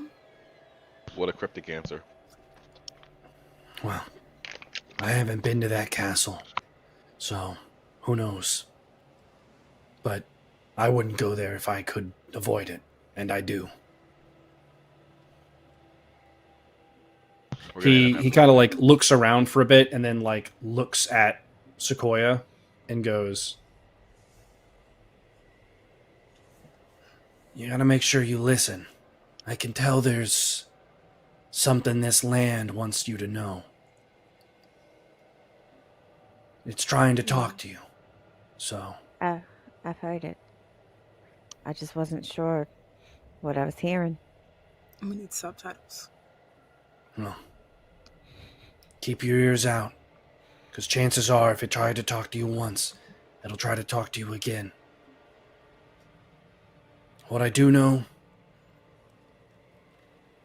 you're not alone." That's what it kept saying to me. It kept saying that. But there was other stuff in between. But it kept repeating that I'm not alone. I just wasn't sure what that meant. Yeah. If you're lucky, the land will accept you. If it does, it can be helpful. I just can't think of many who have had that luxury.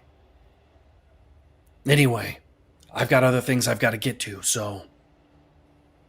Well, that's the direction. He points again out the window. And as you all kind of like glance that way and you look back, he's just gone entirely. Of course he The is. heck. Goodness.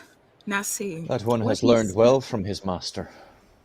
Now what he said about it being it'll affect us, and then we will be that was the one thing I was worried about when it came to bringing extra people. That was it. Just that. Something like that happening, but I guess we'll see. That's a good point. That's a great point That you was, mentioned. was my one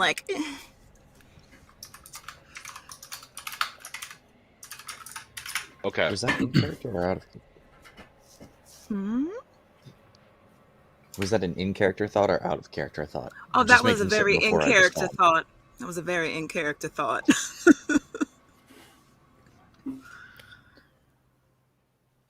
Which is maybe why I'm with not that in certain mind. if we should not leave the rest of you at that camp to make certain that if we do not return, word can be sent back to Ambervale. I say while looking at Maceborn, Duncan, and the rest of the group. No, so sorry. That part of the party is still in the camp right now. The part of the party that Okay, is with good. you is the direct followers. Yeah, like Luther, Gotcha. Darby, and Understood. them. My They apologies. stayed with the. Yeah, no, you're fine. I didn't clarify that well. And Bambi's dad over here. This could be very bad. So you're gonna have Is that to like a child's tale from after my time? I don't know that one.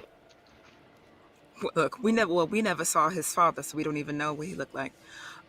You might want to keep a hold on that there, good sir, with the new, because that could be very, very bad. Yeah. Keep those new but, talons locked in, good sir.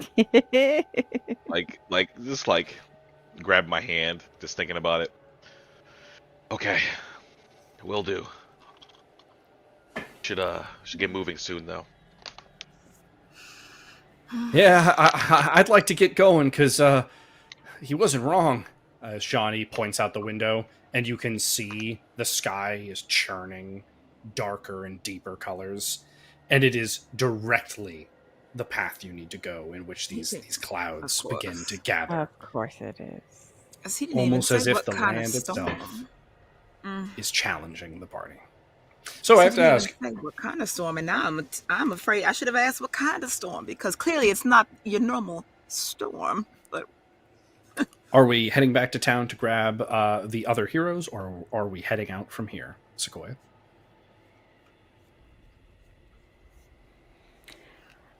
I think it'd be better if we just go ahead and head out instead of just trying to wait and grab the others. Because, I mean, again, that's a lot of extra variables, just like Lyra pointed out, of we don't know what's affecting, how things are going to affect the others. So I think we should just Head keep on out? going.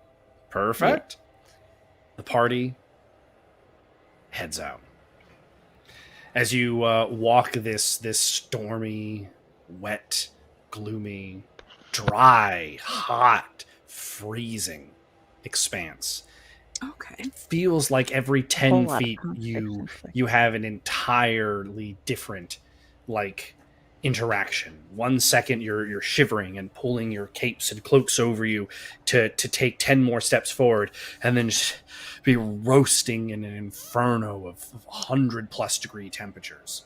The land itself seems to make no sense as you travel. Clearly night and day matter not as you watch the sun rise and set, sometimes in the course of 15 minutes. Other times, it's as if the sun is in a position for hours before moving.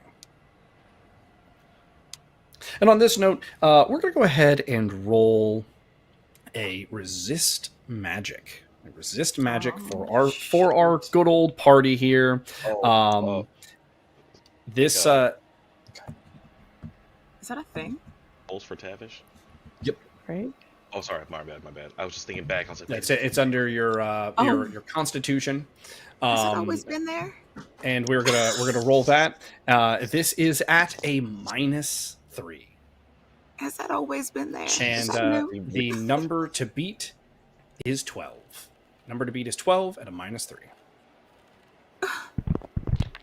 Got a 5 in my Well, Oh, hey. how about Oh, yeah. that? Yay. I ain't got Woo! shit. God. Ace is doing They great. They changed the names from some of the resistances to like stalwart and all those are gone, but now it's just resist magic, resist poison.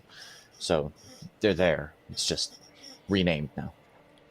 So I do believe, let's see here, we've got a fail from Lyra, and we got a fail from Epsilon. As the party continues on, everyone's walking. On one of the branches, Lyra, you're walking, and you look up, and on one of the branches, sitting in the tree, is none other than Valkyrie. How the hell? Oh, dear. And she waves, and her voice begins to come out of her mouth. You're about to hear her voice for the first time since that night she perished under the weight of gold from the dragon. And just as she's about to speak, her skin begins to pull off of her face, and then you see her bones, but then her teeth chip, her bones break, and then you see the echo of her body, her soul, sitting there for a second, and then it's ripped into the fog itself. And then emerging from the fog, wiping his hands clean, brushing off his shoulders, is none other than Okram. Of course it is. This bitch. Motherfucker. Next to him is a familiar little Draculin. Oh. The one that you met in Crazy. Vice. The one known as Breakspear. Mm-hmm. My boy. Looking. Well, hello, Lyra. How are we doing? Oh, this is real? Is he actually there? None of the party sees this save for Lyra. I'm over here like, I feel like in my mind, I'm over here like, I know she should remember it's not real, but she's looking at him like, this motherfucker here. You know, that little gem of yours isn't going to do anything to me. You don't think I have contingency plans? Oh, come on. I'm prepared. I'm smarter than you. I don't. Far more clever. I have no idea what you're talking about. Oh, okay. Sure. You know, you're almost as good an actor as I, but sadly, I have found a wanting in quite a few areas. Though this spotlight does seem to suit you quite well. Quite well indeed. Thesp is such an interesting thing. I don't know who told you were a good actor, because they lied. Oh, well. Sadly, I'll forever have that little moment, and he pulls out a little pocketbook and opens it, and it's like a little arcane sketch of you and Valkyrie all excited in the crowd, you know, turning around and getting your photo with the thespians in which that you admired so much. I wonder who could have ever inflated my ego. I guess I have none other to thank than, well, super fans like you. You know, we all make mistakes. Oh, I mean, Valkyrie's more than aware of that. And here she is, and he taps this little gem, and you just see her inside of this gem screaming and being turned and toiled and ground into nothing before it just appearing again. Oh, no, he's got to go. And look, you wouldn't be the first party to think that they can outdo me. I mean, Breakspear here used to call me foe. Now, I wouldn't go around dropping, you know, the friend bomb with him, but we've come to see eye to eye, and we found value in each other. He's a little short. I don't know how many people he can see eye to eye with. After I gnaw off your legs, I'll look you in the eye. Oh my I will. god. I will look. I'll step on you before you get that far. Oh, God. man. It's true, Breakspear. You better watch out. I mean, she's more than willing to just kill a bard. Isn't that right? And he just is holding the skull that you would know as Vance's. Oh, I forgot about him. Oh, could have been free, but instead, heroes of Ambervale had to intervene. Oh well. And he chucks the skull behind him. This continues on for a bit as you are just like walking and like with the party. And then you have this moment where you kind of finally realize that the people around you aren't interacting with these, and you're like, wait, no, I've just been walking this whole time. And you're able to like go like, no, hold on. This isn't real. And just like that, the visions dissipate. However, to the rest of the party, to the rest of the party, everything that Lyra just said, she said out loud. And despite you going like, "Hey, are you okay?" and like trying to get her attention, you could Nothing. not. Exactly, you could not get her. Epsilon, you're walking through the crowd. Or not the crowd, the clouds, I should say.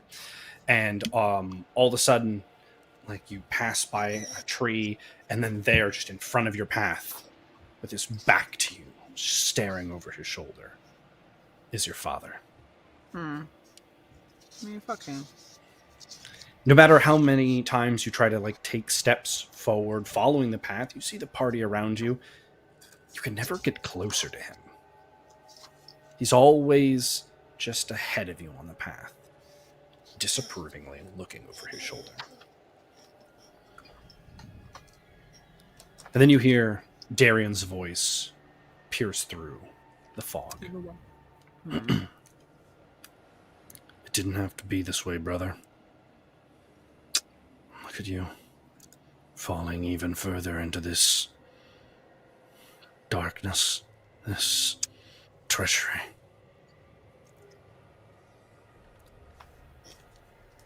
Don't Here waste you your are. words. Oh. Has Mother stolen your ears now as well? No, but turned me away.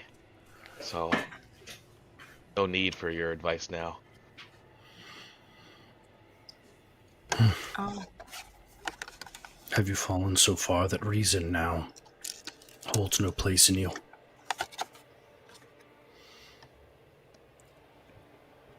I do. I feel like I've turned now. I'm sorry. I just turned it to my dad. Literally, just now. I'm just like, I've done what I did because this is what needs to be done to be the hero. Just turned into this. I did what I had to do. Nah, you're still not him. We're gonna say that. Not yet. Fuck him. You're just mad that I'm going to become what you never could. I'm just mad that you would rather walk this path alone than try and do this as a family. You're not alone. I didn't choose to do this alone. I told you that you could have joined me. You walked away. Is that what You you and tell our Father. brother now? And he gestures to Colbjorn. That's another brother. Yes. Forgot about that. Is that what you tell? Is that your version of being a hero? I didn't use the calling that entire. We were in Cape Cola, weren't we? At the Yes. time? Mm-hmm. Gone. Everyone would have been dead. Sure. I saved them with the power that Mother gave me. A power that you could never have. Oh shit. It's true. I wouldn't have it, and I couldn't have it. You couldn't control it like I can. Oh. You know who does have it? Apparently the only brother you're going to be close to. You look just like Upsilon now. The differences are so few. You mad? You justify the fact that you are enslaving a brother. He has no will of his own, and I know you see it, but yet you do not care. These justifications are dangerous, Epsilon. How many people? Maybe your daddy should keep it in his pants. Oh shit! Underwater control. I'm sorry, could you repeat that? Could you repeat that? How many people did Colbjorn slaughter while under Upsilon's control? With me, he will help people. If it was you that had been there at Cape Kolok, it would have been gone. There was nothing you would have been able to do to stop him. I would have tried to lay our brother to rest, instead of trying to justify the enslavement of another.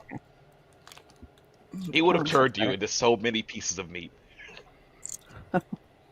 Pocket meat. If he is capable of his own freedom, why do you not lay him to rest then? No one said he's incapable. He's just trying to keep him from Upsilon take control of him. The fuck? Now he's making me think. This vision of Derry made me think, like, damn, would it be better really just to kill him? Kind of messed up. See, that would make you more like your father. That's a good point too. But yeah, it's like, damn, is he right?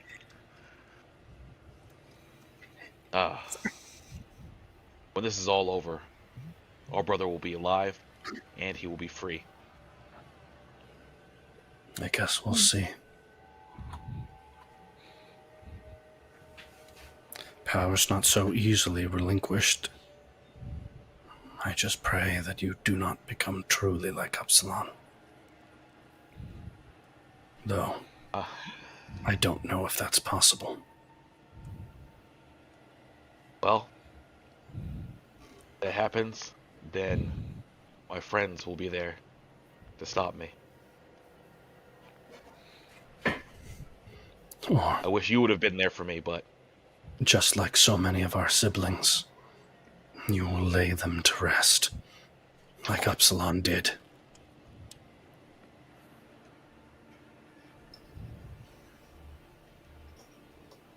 As you continue walking, you too, similar to Lyra, you kind of realize you're like, wait a minute, hold on. No one else is interacting with what's going on here, and you're like, no, okay, that's what he was talking about. He said that this could happen, and you're able to like refocus yourself and like break down the vision. Finally, Darian, he slips away, no longer there, and your father begins to like fade into the fog as you're stepping by him because he no longer magically propels himself forward. The last thing you see before he disappears is that his back is to you. He glares over his shoulder, but as you pass him, for the briefest of moments, you realize in his arms he holds one small boy. Another one. And you keep it in his pants. He got another one. oh, that's supposed to be me, I'm pretty sure. Probably. And again, but so Lyra and Epsilon, you heard nothing other than your own conversations. Tavish and Sequoia, you're both sitting there like hello. I guess this is what that little lad meant. It's attacking their mind. Their minds. I guess they seem very occupied. As you all push, Let's hope it doesn't take hold into their hearts, and they are come back to us. As you all continue to push forward, and Lyra and Epsilon kind of come to, we're going to do a quick survival check as you pass through these lands and their treacherous terrains and all of that. The number to pass to not be fatigued by this journey Oof, is a 12. great. Come on. Mm. That makes sense. Damn, you got Oh, Do Come I have on, anything bro. extra? Do I have anything extra Come that I the could bump fuck that up? on, bro. What is that I got- like on a I got a constitution or 7. whatever? under wisdom, survival. survival. Wisdom. So Okay. only I believe that was only Lyra passed. The journey is treacherous. It's freezing. It's hot. It's cold.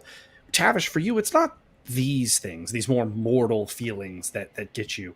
It's these feelings of like the bindings of like what make you a Duhalin seem to like twitch inside you, and like there's moments where you feel like you're walking in a straight line, and then you're kind of like you feel like you snap back into your body and you stagger back and forth as these weird clashing magics of faith and arcane are like playing havoc with your being in its entirety.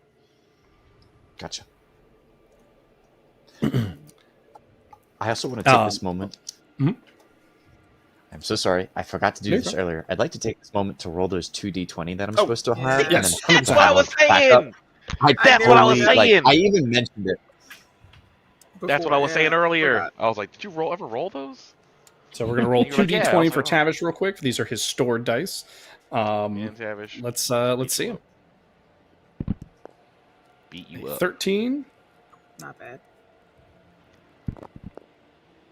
and Oh. an 18. Very Hey, very good. That's pretty spicy. All right. Some pretty good rolls. Some All right, thank you. Some decent staged rolls. Yeah, no problem. Blackout. Actually, real quick, let's get some 4 rolls for our NPC group for how they're God. handling all of this magics. We'll start with Oh. we'll go through this quick. We'll start with Lavender. Oh, We'll go to Shawnee. better. We'll go to good old Ace, Oh, and then Colbjorn. okay, that could have Alright. been bad. He's Could've been just worse. like whatever. And I do realize Ace was actually rolled 4 before, so he's fine. So it's Oh, he the was. big thing is for Sequoia and Tavish. As Lavender is walking, you hear him muttering about like I always wanted you to stay. I wanted a better life for you. Like it was never my intention for you to get like wrapped up, in those clubs. I thought I thought getting you out of this life would have been better, but I didn't know it meant that you were going to be taken from me. And this feeling of regret washes over in his conversations. Aw. As the party pushes onwards, you see it almost instantly. The skies are normal. And then all of a sudden, it's like the skies break into giant fragments of glass, and this red gloom begins to like vibrate over the veil. And you watch as every so often, no discernible measurement of how frequent it is, you'll watch the same red comet come flying down and crash. Sometimes 10 minutes later, sometimes an hour later, the meteor will fall from the sky again.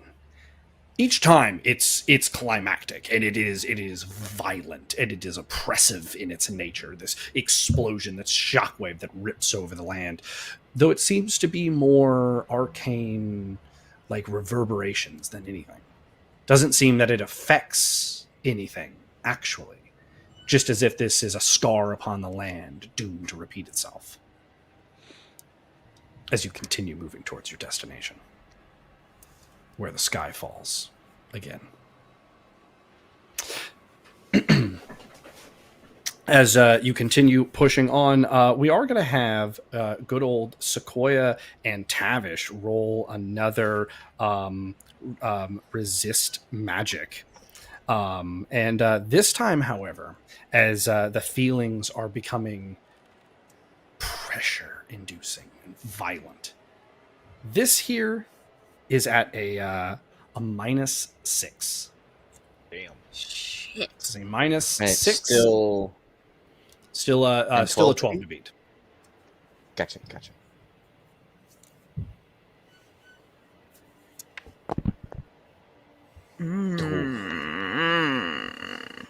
Double checking Sequoia real quick. I think that is a fail for both of you, but 3 Sequoia to yes, that is still a fail. So this time, Lyra and Epsilon, you will see everything that these two do. However, these two you will not see what the other one does. We'll start with Tavish, so that way we can save, the best for last in our Sequoia Special. Tavish, as you're walking forward, on one side in the gloom, you see him just strolling alongside, like he's part of your party, like he's one of your friends. Good old croupier. He doesn't speak. He just gives you a little nod, a little wave, as if saying hello to a good friend, an acquaintance, a buddy.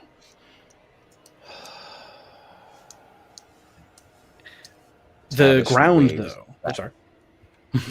Tavish will wave back. The ground, though, you hear underfoot for a while. It's dirt. It's this, like, you feel your footsteps hit hard. And then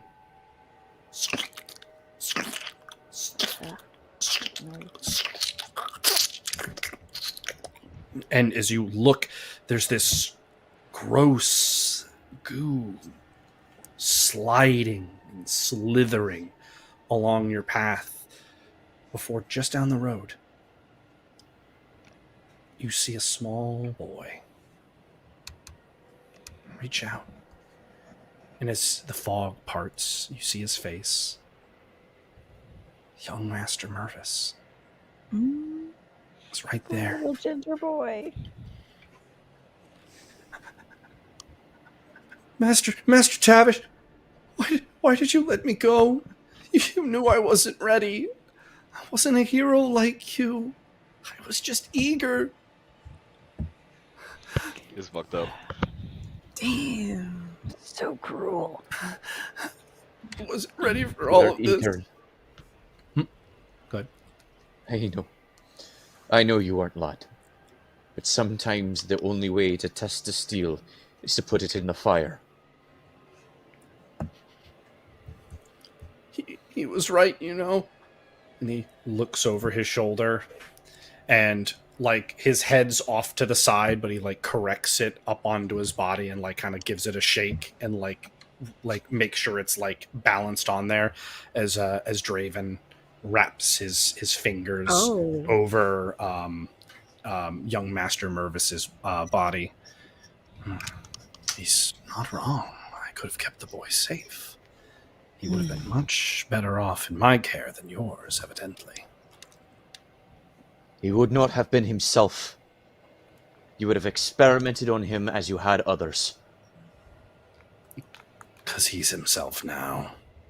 And as he says that, the slime crawls over Mervis's screen, like his body, cracking and breaking his limbs, snapping and contorting him. His screams, his cries get muted as the slime slides into his mouth, and there before you no longer is young Master Mervis, but Chimera.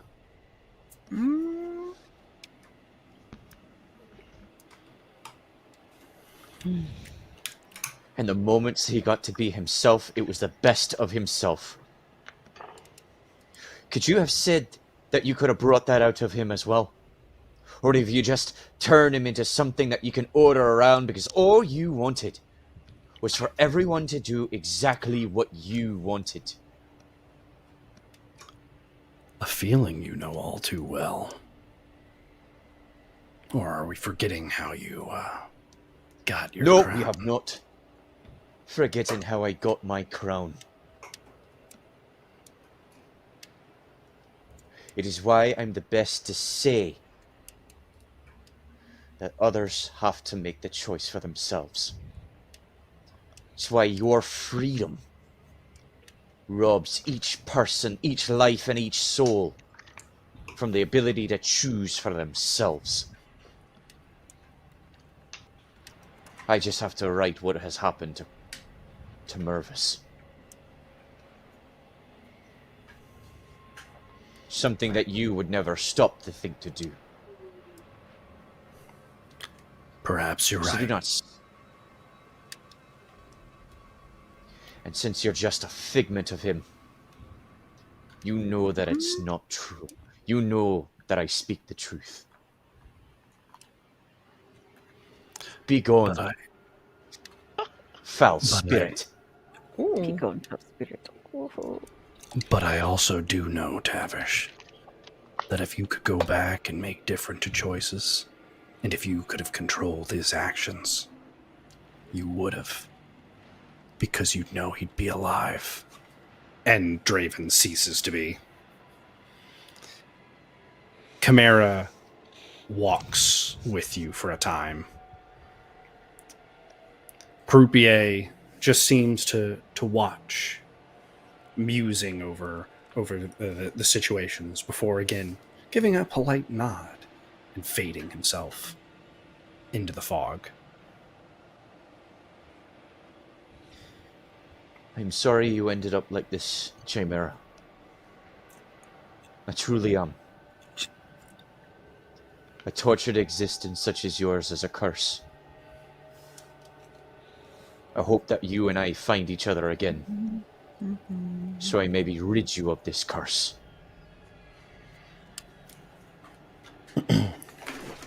The Chimera does not respond. He stares kind of blankly at you.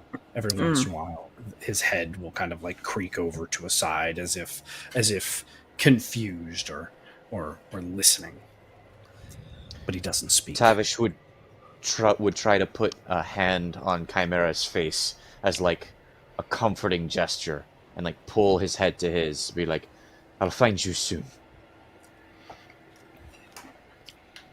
In that when you pull him close, he allows that to happen. What washes over Tavish though is the feeling of if he's found wanting again. If Tavish can't be enough to defeat Chimera, much like Tavish, is potentially doomed to walk this world forever. And Chimera ceases to be.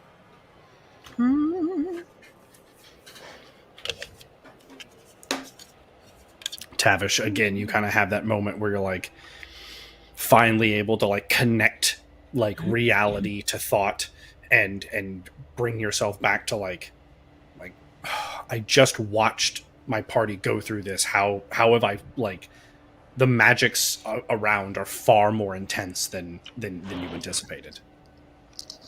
Sequoia. Boy. Here we go. As you're walking, for the briefest of moment, the trees all of a sudden start looking very alive. You hear birds tweeting, squirrels scampering underfoot. You hear a slow clap begin to build.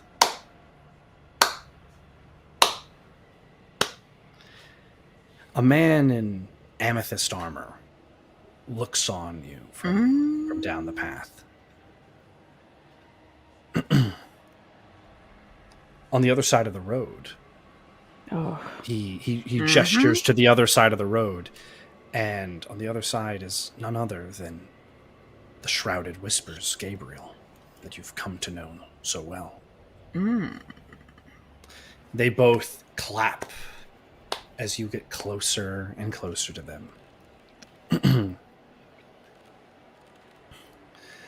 Huh. Queen of the Forest, eh? Says Shrouded Whispers Gabriel. Huh, it's a real title for you, isn't it? Not sure if you can fill the shoes, though perhaps that's just because you are rather short. Stature doesn't have anything to do with shoes. I see you still walk alone. I mean, unlike us. And like there's little flashes of like the silhouettes of what you imagine are Hedera's behind them. I'm not alone. I don't need the Hedera. I am the Hedera. Oh, really? Yeah. Because doesn't seem so. And as you kind of like glance around, you do realize you're on this path by yourself.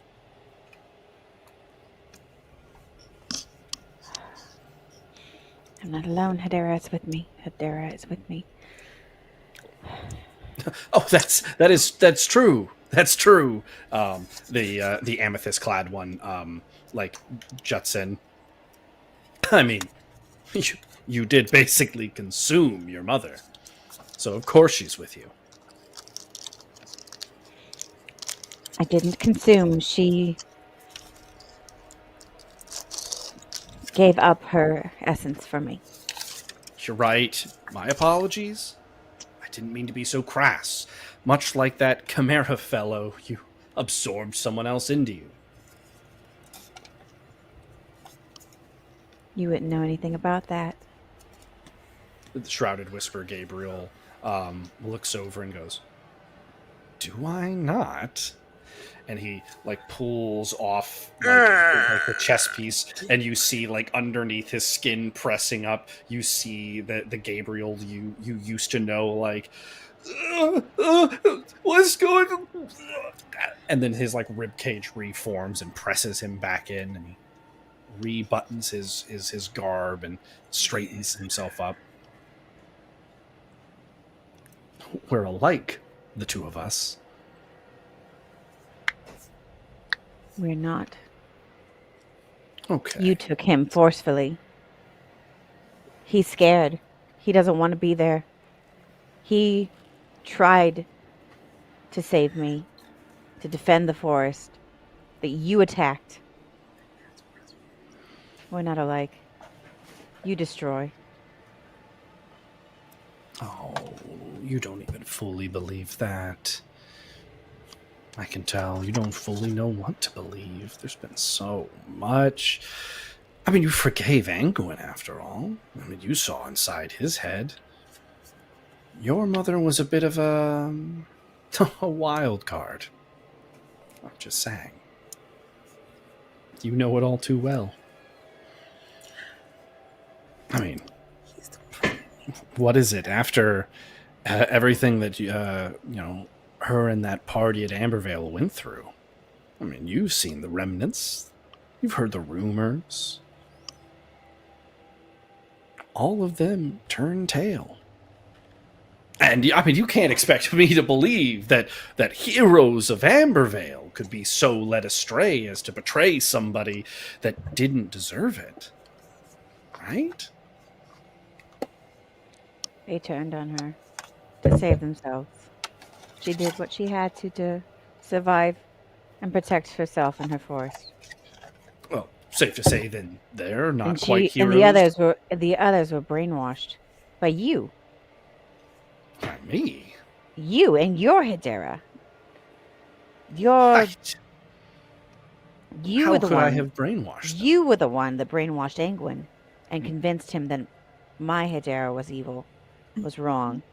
You were the one that led him into the forest and attacked the heart. Well, that is a convincing tale that you weave. Doesn't really explain Orlina's actions. Doesn't really explain Jin's actions. Doesn't really explain Breakspear's actions. I don't know them. I can't speak for them. I don't You know know what they of were them? told. And I don't know what they went through or who they talked to. For all I know, you could have talked to them as well. That's fair. Could be. You got to Angwin. Could What makes be. you and what makes you?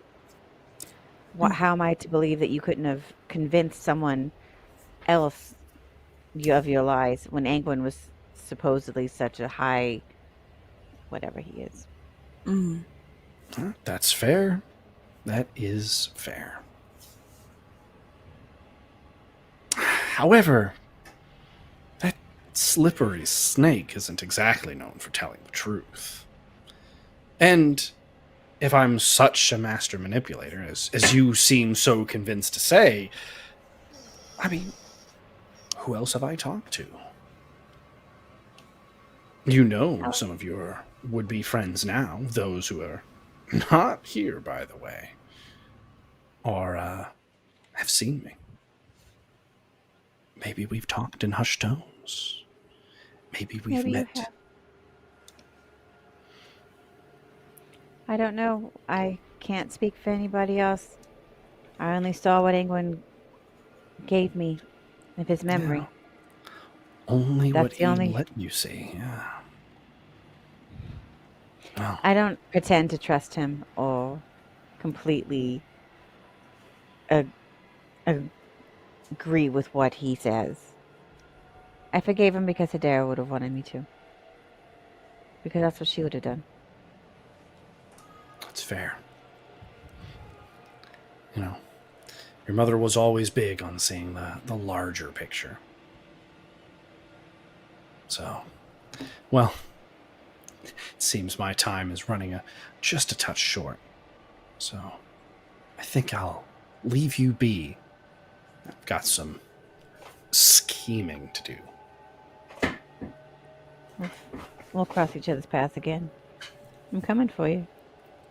And he fades into the fog, along with the amethyst-clad one. He doesn't have a name. Huh. Fade Just away. the amethyst one. The whispered Gabriel and the amethyst Gabriel. Gabriel. Let's see here. Lyra and Epsilon, you are also subject to the murmurings of Sean, E, Ace, and Colbjorn. As they walk down the path, their wills not even able to like pretend to contest against the crushing weight that you heroes were able to attempt to resist. Shawnee, it's whimpering. It's almost as if he could manage to be in the fetal position while walking, he would. As everything that he says is just like, that's not true. Like, I never meant that. Come on, that wasn't my fault. He would have. And all of this is this self-destructive conversation, as if surrounded by groups of people telling him that he's worth nothing, that he is in fact just a pawn to be played with. He doesn't matter. Ace has similar feelings. Ace talks about how, no, Captain's different. Captain's different. He's the real deal. Captain is. Yeah, I trust him. I trust Captain. He's not going to leave me like the old Captain. New Captain's the best Captain. Oh, my And boy. While boy. Colbjorn doesn't speak, these auras ripple across like the ground, even at sometimes begins to freeze, crack, and break over whatever violence is going on inside his head, though no words are spoken, despite his constant just pulling. Epsilon, one thing you do feel is at every twist, every time he really exerts himself, the chains that you have on him for this calling are pulled, and you have to renew the magics to keep him in line and in control.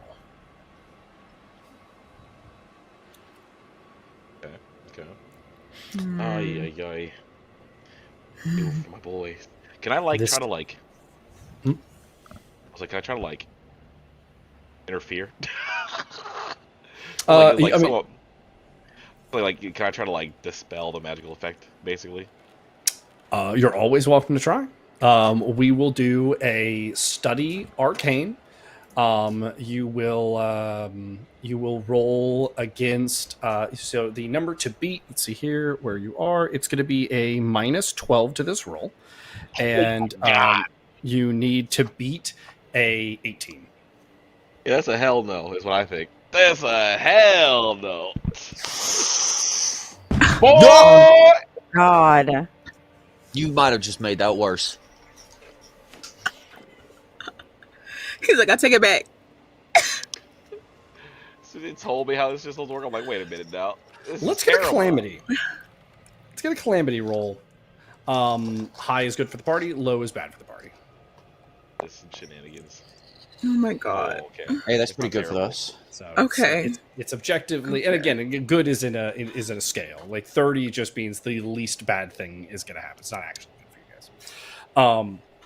guys. So Epsilon, you try to like reach out and like dispel this magic, but as you do, the magical backlash hits you like a storm, and for a brief moment, you see into Colbjorn's mind. Oh. Colbjorn is this monster of a person because his independence, his own decisions have been so far removed from him for so long. It's just the echoed husk of magical influence that have basically eroded away at any semblance of a soul that he might have had. His thoughts, his feelings, his direction, his entity is basically propped up by the magic that Upsilon had put into him, and now the magic that you put into him. And all he screams for is to not be in this living hell. This magic ripples back across you, like for a brief moment as the magic hits you, your claws disappear, the wings on your back are gone, the crest of draconic features that you have upon your head and body are removed, and you look at yourself as the small child boy that you used to be. And then it comes mockingly back. For a brief moment, in fact, as you look around, you see all of the party as they used to be. Sequoia is skipping. Lyra is looking through a book about the thespians.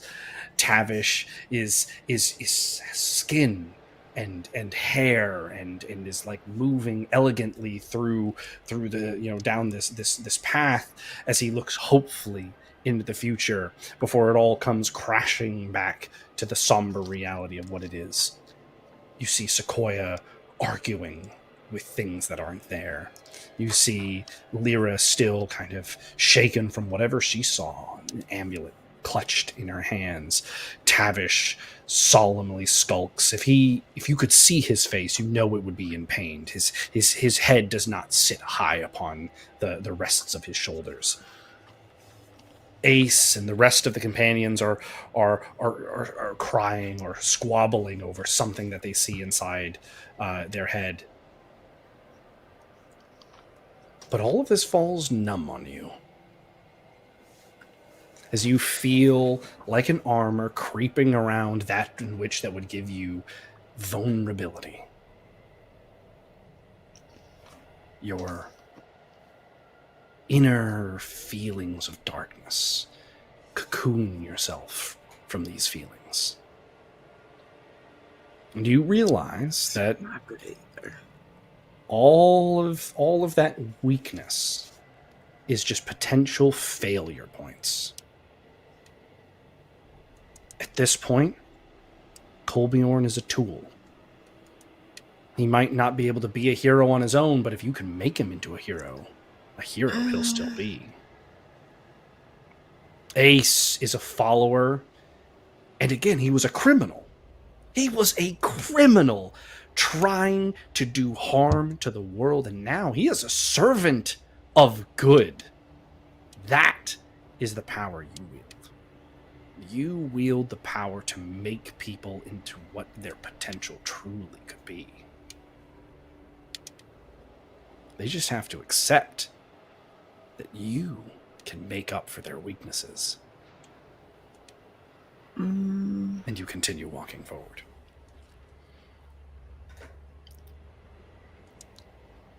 And then, in front of all of you, as you come out of your different visions and magics and the party is restored to a sense of cognitive direction, the sky falls yet again.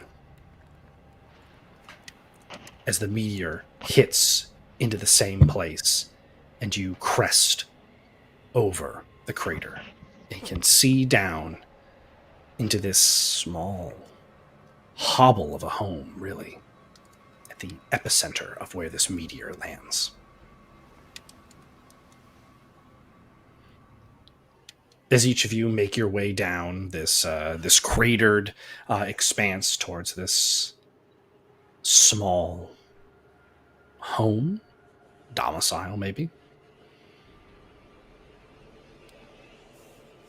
you get to the front door. What do you do, Sequoia?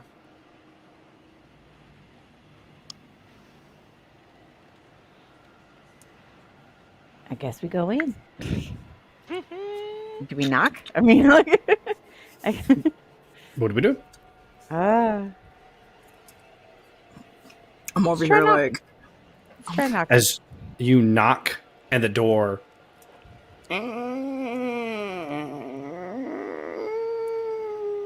creaks open. why do I feel like a perception check would do nothing for me right now? Right. But You're it's always like, welcome to try. can I try? Of course. Perception here is a 12. A 12 is needed to pass. Does anyone else want a perception check here? Yeah, let's Yes, go please. for it. Perfect. So we're going to roll everyone but Epsilon. He's stuck in his thoughts right now. No eyes closed fully. Oh, okay. So See everything. Oh, you are the only one who sees something. So, apparently. no, Tavish has a 3 in perception. So, yeah, no. So, yes, only Lyra. As you look in, you can tell that this is so what all of you see is you look in and you're like, it almost looks like Anguin's dwellings. Like there are scrolls on one side, there are posters on another, there's like a journal, there's books, but it's like haphazardly placed. You know, it's like this kind of organized chaos kind of look. Lyra, what you start to recognize, like immediately, you start to like see and put this together. You're like, oh, hold on, whoa. I've heard that name from the king before, Lyris. And you see it on one of the larger like boards with a pin, like in the name, Lyris.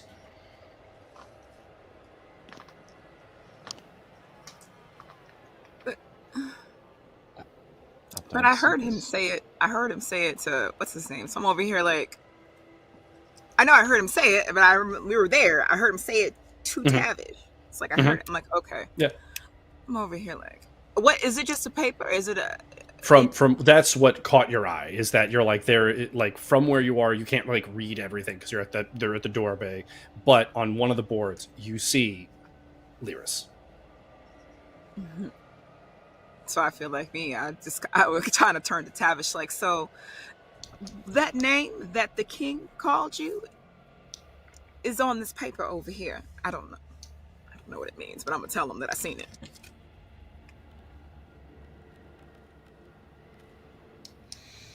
hey. Somebody investigate. What is it? I want to look. Can I go over? I wanna see Tavish what it is. would look as well. Perfect. So as you enter the domicile, the floor creaks with every step. Tavish, as you're walking, you're like, there's no way with like the condition of the wood and like the way it looks that this should support your weight, even in the slightest. Like you should be able to like step through this like it's nothing. Yet the floor, despite its cries, doesn't give way. Cries. As you approach this this board, you stand. Each of you kind of looks over it, and it's like a plan. Oh. It is a plan about how to return to the continent of Aurelia to seek vengeance. And then there's this list, and there's on this list there are a bunch of names you've never heard of, but the one that catches all of your attention is Lyris. On this plan, it talks about how to get back to the continent, how to safely use the weapon. But then it's scribbled out. And as you're kind of like following it, you realize there's another plan. There's an idea about going after other Hederas. And then finding Lyris and making him live a hell over and over and over and over again. And then this plan is scribbled out.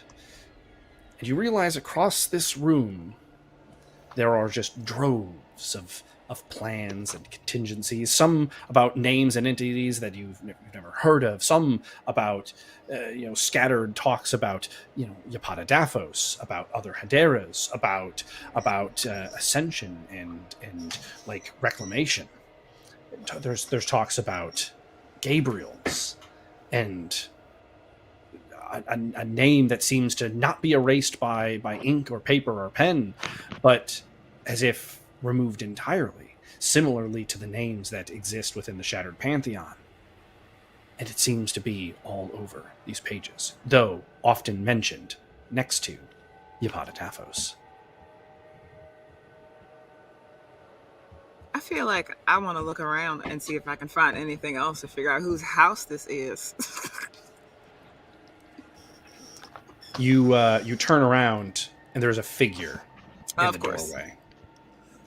This figure is humanoid for but a second before it begins to expand, and the dwelling around you begins to like fade as if it wasn't there to begin with, and you are looking at this monstrous form, this Oh, like dear. twitching darkness. And we're going to need everyone to roll initiative. Oh, my no. God. Wait. I don't want to die. But oh no, not like this.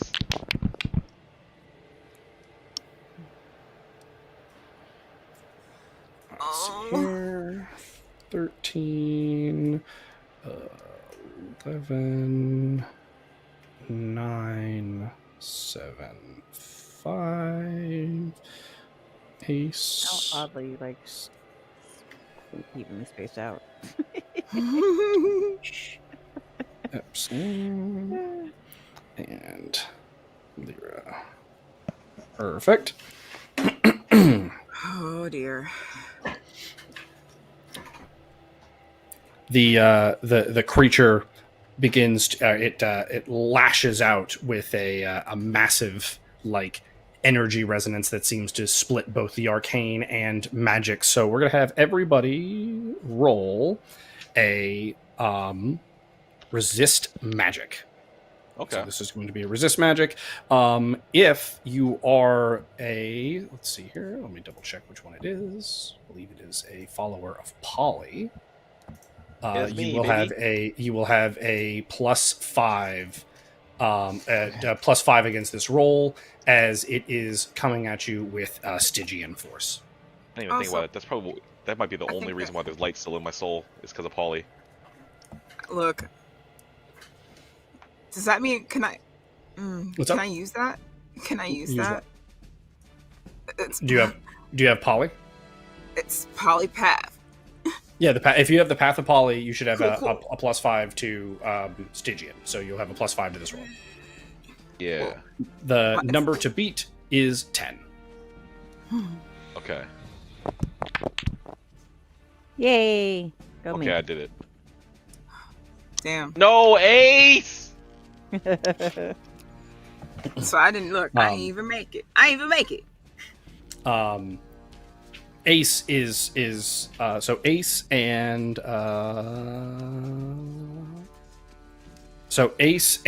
Lyra, both of you start seeing visions similar to the one you saw before, and so for this round of combat, you will have a -5 on your actions as these visions torment and distract Some you. old bullshit. Oh. Shit. All right. And with that, we start off our initiative order with Lyra. What you got?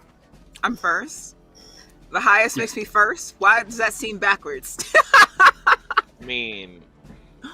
So I don't even know what this thing is right now. So okay. Okay. What does it have legs? It does. It walks bipedally. Okay. Well, I feel like even though it never works, I'm gonna try it again and see if it works because I don't give a shit. We're gonna try to go for the legs again. Take the Legs. legs out. With this fucking. I never can do it, but I'm gonna try. Let's see it. The slice up. Oh, actually, sorry. One other thing I do need to do is let me get a miscellaneous D20 roll for this entity. Miscellaneous D20 roll. No miscellaneous. For this round of combat, 20 is now 12, and 12 is now 20. So if you roll a 12, you have a 20. If you roll a 20, you have a 12. Damn. Yeah, that's So, cool. let's Sound let's sword see. for the wind here. We're gonna try it. sound sword at the legs. Let's see it. Oh no! The 16 would have been better. This is at a -5, as described earlier. The party watches. So to you, you see the creature. You're aiming at it, and then Okrim begins to mock you, and you send this sword, and it slices Okrim in half. But the rest of the party, you just watch as Lyra's take this, and sends this sword flying into nowhere. It just hits It's a nothing nothing. and flies into the crater behind. Would you like to force an action? Sure, let's try it again. Do it again. All right, let's see it. Fuck it. So this is a 16. This is a 16 up 1 to 17 up to 18 because of the light of Thespis. However, -2 for being a forced action back to 16, -5 down to 11 from But you know what? the visions. And Still better again, than what I had before. But yeah.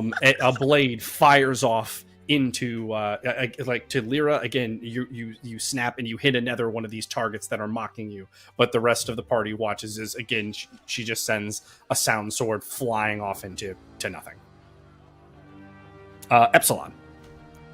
I am. Can I do can I do a knowledge monsters on this thing? Of course. See if I can I got a good old 5 in that joint. Trying to see if I can learn something here. 13 is the number to beat. Oh, hey. Hey, you don't even need your +5. Nice. What you can tell is that this isn't truly a monster. You're it doesn't fit any of the things that are monstrous to you. But with the information that Sequoia had given earlier about her aura sight, you're able to piece together that whatever is underneath this is cocooned within some sort of living magic. Okay. I guess what I want to try to do then, rather than just trying to blast it, which is what I was originally going to do, I want to try to start ripping the magic off, pretty much. Try to tear it off. So do you want to try to reach out with your arcane fire to do so, or do you want to try to reach out with your Stygian magic? For this, I think arcane fire. Perfect. Let's see it. We will treat this as an attack roll, just to clarify. Yay. So that goes up to a 10. You're singeing. You're trying to burn away at the magic, at the edges and such. but you're not able to like really get any like bulk work done. Would you like to force an I action to guess- do anything? I don't think I need the force, but I do want to just like yell out, just like something like the magic is wrapped. It's wrapped in magic. It's the darkness is magic. There's something in there. Perfect. It's like magic armor. Tavish, we are over to you.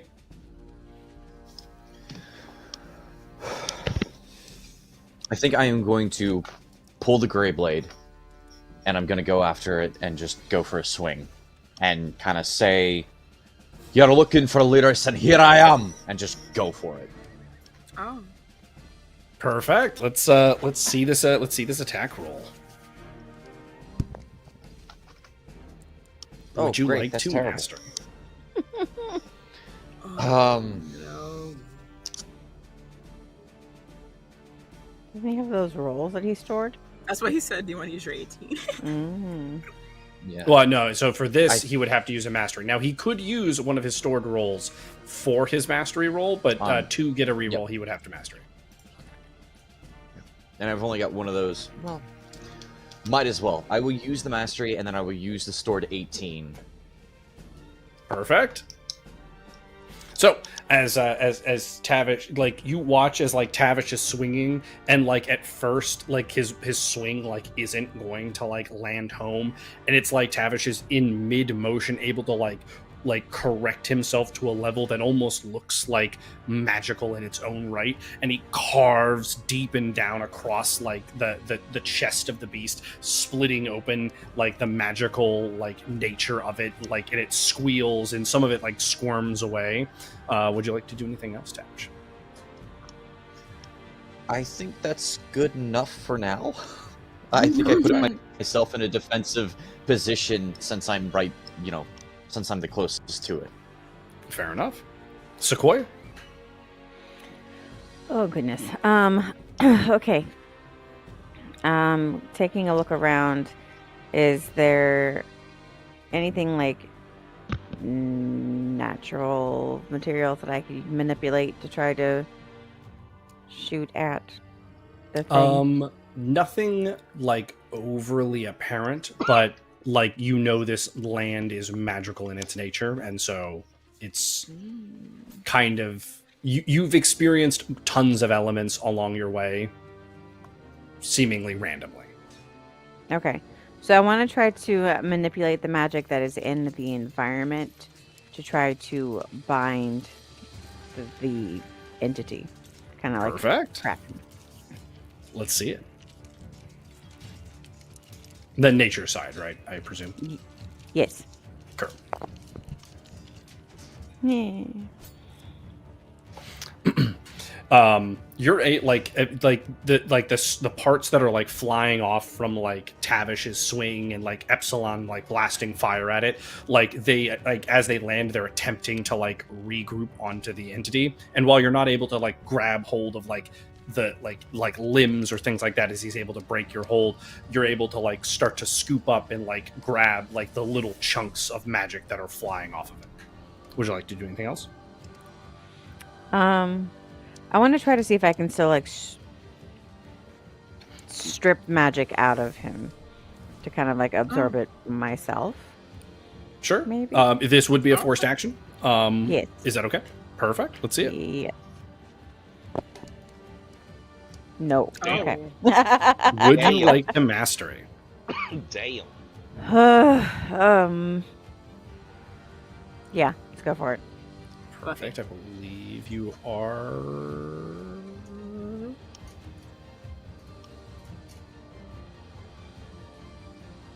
Yes. So you have level 2 mastery for this. Okay.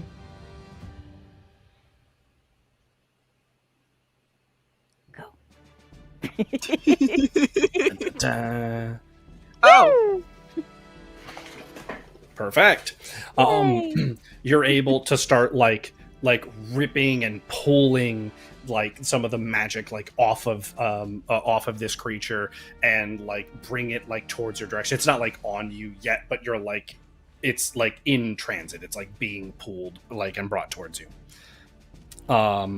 Would you like to do anything else? Double force action, maybe? Mhm. Ace like flicks out his hand and a big pyro sword erupts, and he just starts screaming as he charges. And we're gonna get a roll, because again he is at a -5 because he is seeing visions and illusions. Uh-oh. Ace. Oh, shit. Christ. He just, Jesus. just sit He's down. charging straight at the monster, and he is preparing to like lance through the monster. And back. However, Tavish is standing directly in the way of the monster. My God. Would anyone like to Always with force the an fire. action save for Tavish? 5. I'm gonna 4. push him out of And the do way. what? I was gonna say, push him out of the way? Ace out of the way with arcane magic. I'm just Let's see gonna it. force blast this man out the way. This is a forced action. 15's okay. Oh, yeah. No. 15's okay. Yeah.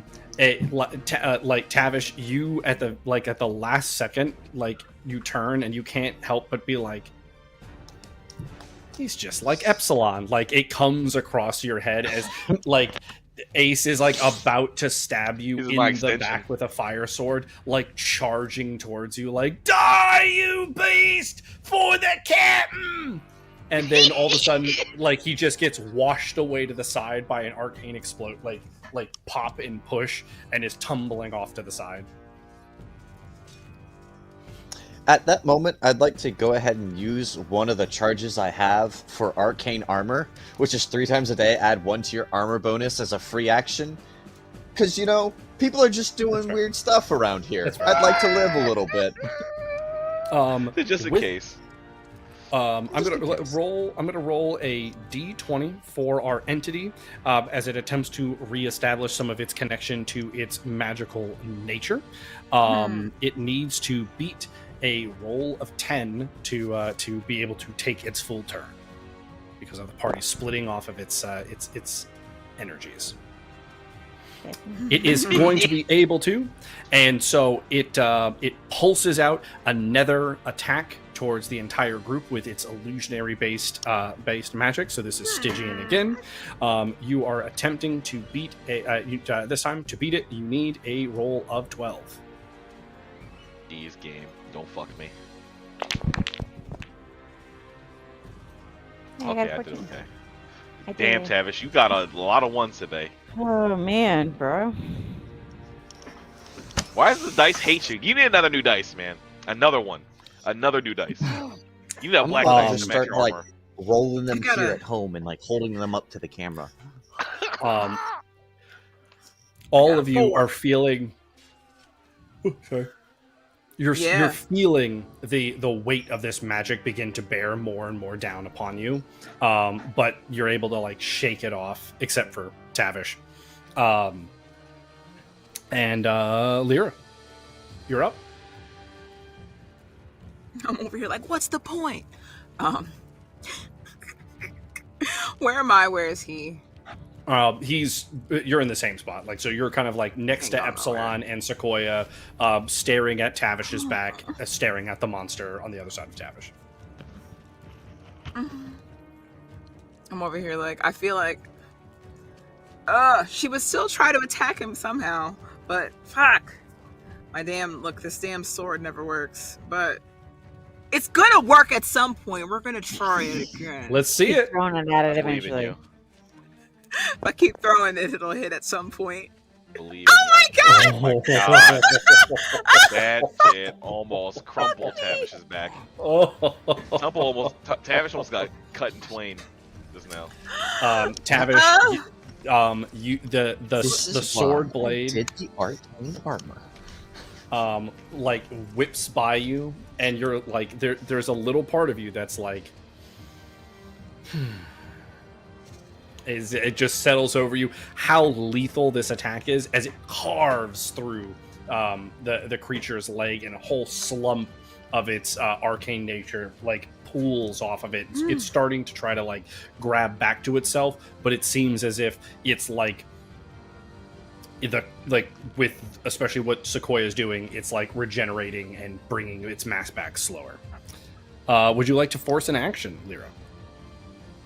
I'm almost afraid to try it again, but is it okay? This is gonna sound weird. Can I try to like make like some kind of sound to like? Is his leg actually off? Can I like try to like move it away so he can't put it back? Oh yeah, of course you can. He still has like the remnant of a leg there, but you could still like everything that fell off. You could like fling that away from it.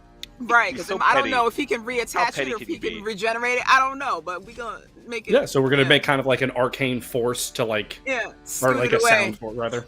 Perfect. Let's see. Yeah, shit. First you chop my leg off, then you gonna blow it away so I can't pick it up. That's fucked up. Oh, what the fuck? Yeah, you got trolled there. Oh, bullshit. You should, Look, it teased the 1 and then now it teased the 20. That just feels appropriate.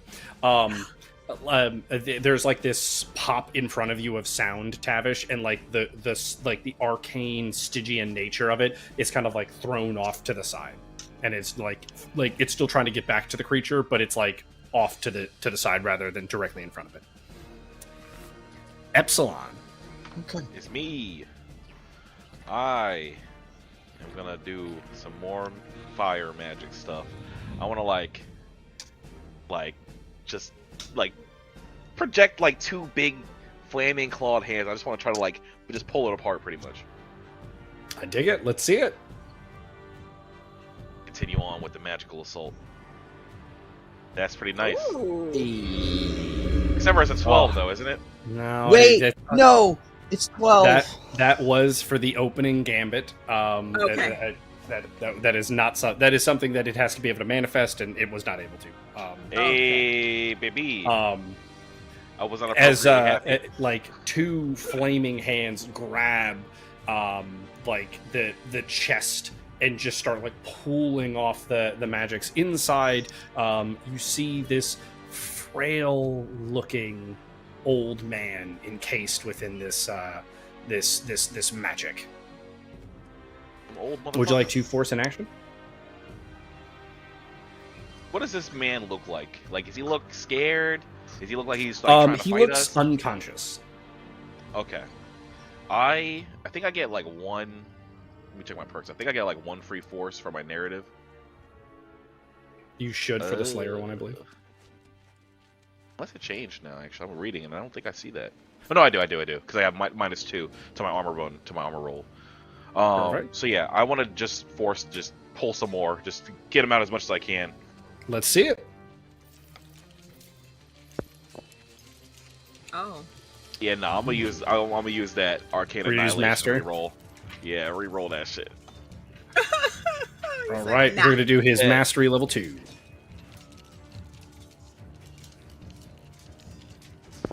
Accidentally squished this man or something. Oh, okay. Nice.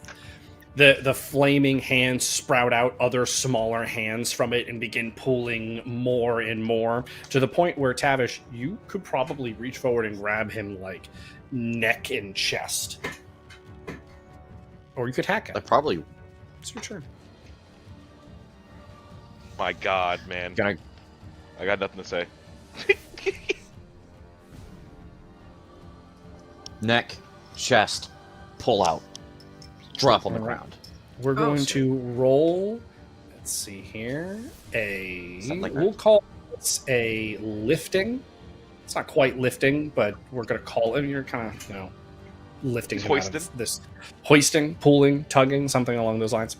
We're going to call it a lifting, and we're going to say the number to beat is a 12. Understood. I believe in you.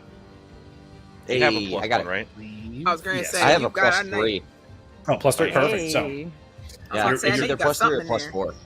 you start pulling Either him way, out of it, he's like- and the second his like hands and feet leave, the dark slushy nature just slumps to the ground. And just like that, the house that you were in rebuilds itself, clicking around you. Did he want you? Was he trying to kill you? Is this his house? We gonna find out.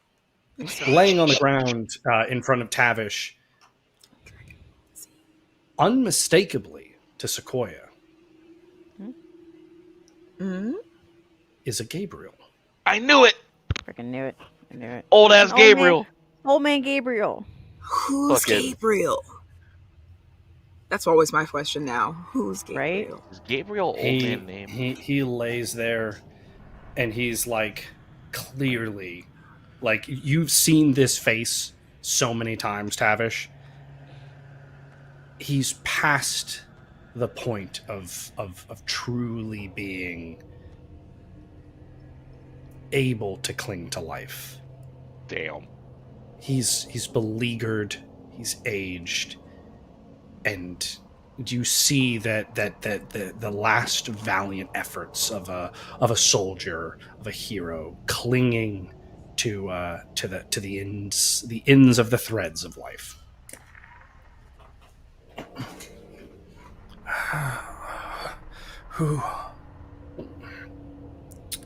Who are you?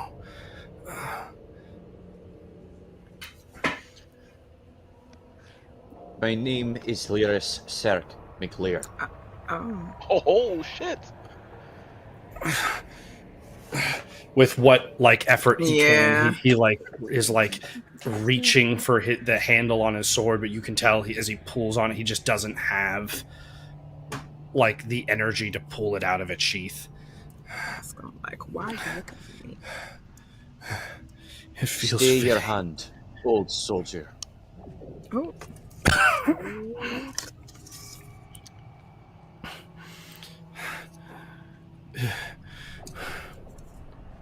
She knew you'd come. Hedera? Who did? Hedera knew you'd Where come. is she? Where is she? He looks like up at you for the first time, and he's like, "How? You're. She was right. There are more of you." Yeah. I'm trying to find them all. Where can I find your Hedera? She. And he like looks at Lyris, and he looks back at you, and you can tell he's like caught in this like everything he's ever been is a sworn enemy of this man that now stands before him. Yet he feels so compelled to want to answer you. And finally he looks to you and goes, She took the weapon to the Grey Keep. It's there, you'll find her.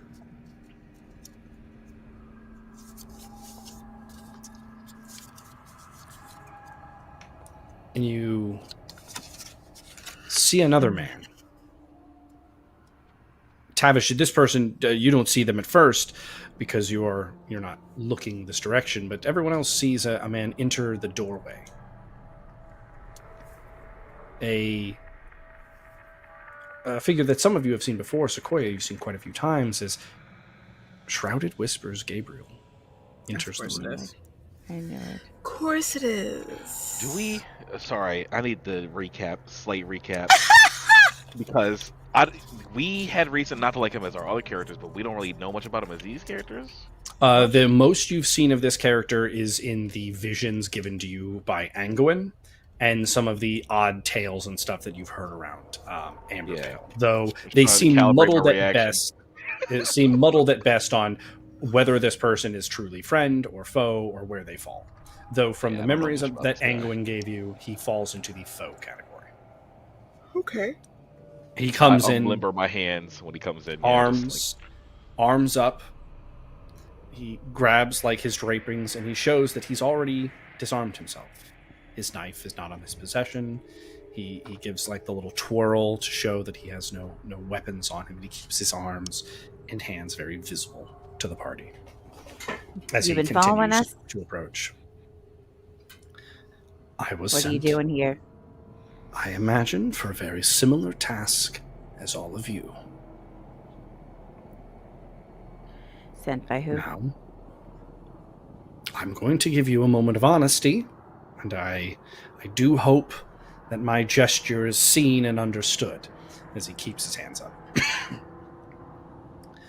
I was sent by Upsilon to claim this weapon. However, I don't wish to claim this weapon for Upsilon. Yeah. See, my task has always been to rid this world of monsters. I came, and he's continuing to kind of step into the room.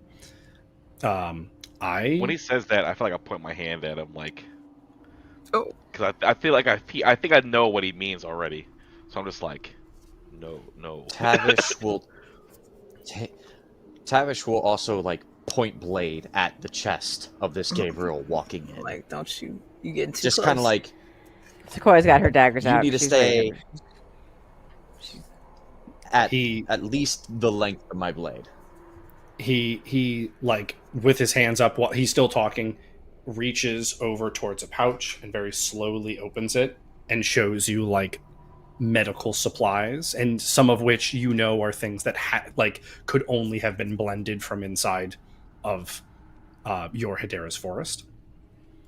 And he shows them, and he gestures at the wounded Gabriel as he continues to walk forward, and he steps to the point where the blade of Tavish's sword is touching his chest, but not enough to press any weight against it, as he looks at Sequoia, gesturing to his pouch and to the Gabriel. Let him do it. No, don't let him do it. If I anyone recognize should do it, these Sequoia, medicines. if anyone should do it, I think it should be you. My goal when coming Tavish to looks so at one second, Sequoia. because this is something he would have said while he's walking up. So just let me get this part out real quick. My goal. So this is while he's still walking up. So he has not touched the sword to the chest yet. My goal when coming to Ambervale was to find your Hedera, to help me slay my Hedera. I think you've seen her.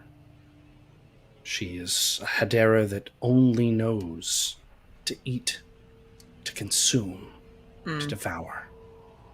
Gluttony. She is the reason the Serpent Coast of our continent, Aurelia, was laid to waste. At this point, the sword now touches his chest, and he begins to do the gesturing. And then, your Hedera slayed so many people that night that I panicked. I could have been wrong. Looking at you now, I see that I was. But how could I have known that? I thought this meant that all Hederas were the way that my Hedera is. Can I get an insight on this man? Is Let it me roll still safe to something. do an aura check, or is it going to turn out like we did the last time? So you want to roll an insight check, you said? I do. All right. Anyone else? I would like anyone to as else well. like to roll? Aura sight. So we're gonna do 3 Insight. insights. We're gonna do we'll do the aura sight separate. We'll do the 3 insights for Lyra, Tavish, and Epsilon. Let me see something. 14 is the number to beat. Oh, I got well, 18. I- Plus not 1 is 19. Damn. oh. I think So I get should what? have dice Well, on at accident. least I Tavish definitely didn't get a hit that 1. shit. I thought it was for a Yeah. second, but nah, it's better than that. Look, I got 8. What did I get? I don't know. 8. So You said 14 was the number to beat? 14 is the number to beat. Yeah. I did. Well. Darn, I'm 2 off. For Lyra and Epsilon, and Tavish as well. Just I'll do the you. he doesn't give any markers of like true deception, as if like he himself is blatantly lying. Whether or not these are like half truths or he's skating the fine line is harder to like see. He has a very muted expression, and similarly to people that are in this roguish trade, it's hard to get a direct bead, on them without kind of knowing more about their personality. And sadly, none of you have a deeper look into who he is as a person. But what you can tell is he gives no clear and obvious distinctions of deceit. Sequoia, when you do your aura sight, it is the same blinding approach, only it's not as monotone. There's this like echoing of pain and agony in the whole area from where the weapon sat. Like you can feel, like you can't even see people in your aura sight right now, but you can see where the item that you're here to claim rested. And you can see footsteps leading away and towards the Grey Keep, as if this weapon, this item, has such an aura to it that it shakes the very confines of this land. Oh yeah, what was I gonna say? Ooh, You killed my Gabriel, though. You absorbed him. that's what I was gonna say. Do we know about that? I don't think so. I just looked at her like, don't- what? I don't have an excuse for that, other than at the time, Angoin wanted me to show him into the forest. And as a hero of his stature, I only assumed that he was right, especially with what I had just learned about what I knew of my Hedera and what I had just seen yours do. Again, he gestures as if he wants to start using his medical supplies on the Gabriel in front of you, or in front of him. Let me have those. Oh, Sure. He reaches down very carefully because Tavish's sword's still pressed against his chest, and he undoes his bag and he hands it to Tavish to be able to like pass back.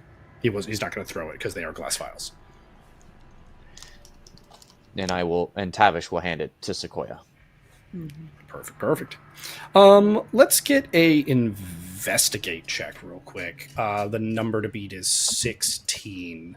I don't like this. We're to do this for the party. The party gets to roll an investigation check. 16 is the number to beat. whoo! Hey. Look at me. Look at that. Look at that.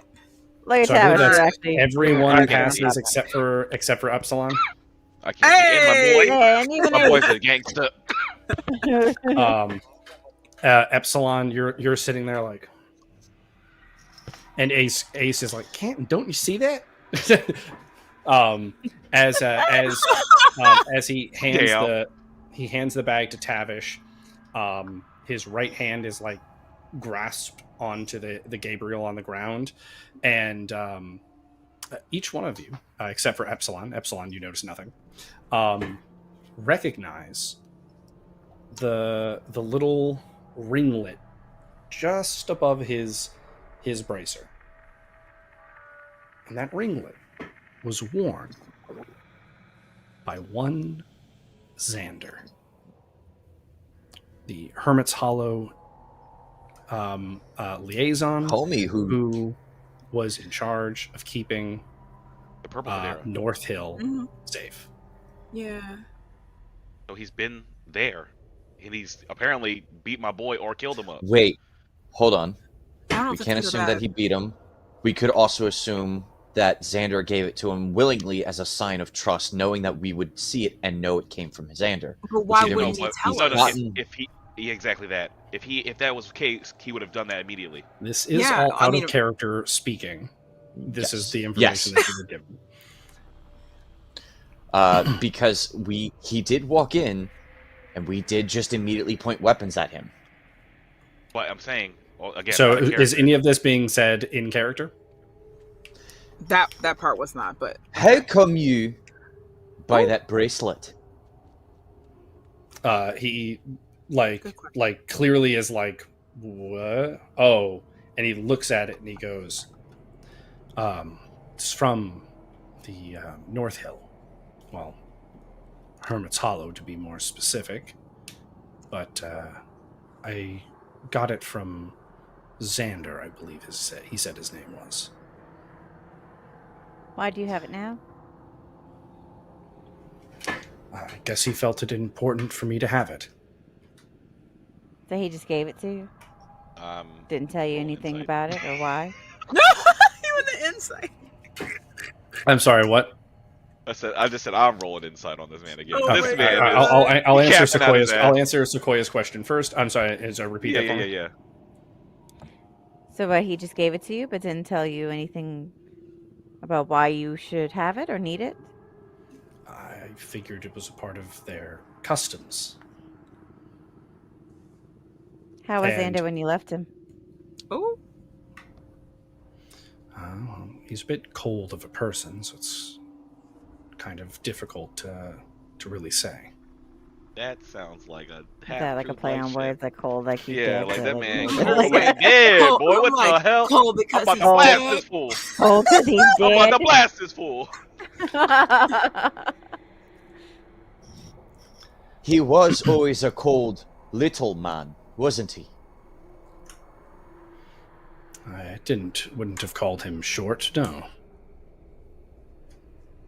It's like, Tavish is gonna give a look to like Sequoia and everybody else. Like, we know now he's talking about the right person. He's not just lying. Right. Sorry, that's out of character talk. Mhm. that's the look. That was the whole says. point He of gave a saying, look. like, he definitely is talking about the right guy. Mhm. Yeah, let me see what is. Let me insight this man. I want to see if he's capping. Why do I feel All right, like let's see it. My capulator senses should detecting have had a thing, code word? No. right? Boy, come on, give me that 20, man. Can I do that as well? Damn. Is there No, enough- we'll Gotcha. give you an opportunity here soon, but that one we'll just keep going forward. Gotcha. Gabriel like clasps both of his hands around the older Gabriel, and he's like, I'm afraid I don't think my magics are even going to be enough. I don't know if what I brought is sufficient for this. Let me take a look at him. Of course. All right, Sequoia kneels down next to him with the bag. I And want to say like you. I don't know. He's trying to help, I guess. I gotta leave it alone. I just feel like I don't like him being close to this Gabriel. I was about to say, she's like, I don't like him. I don't that like this close. motherfucker being right here.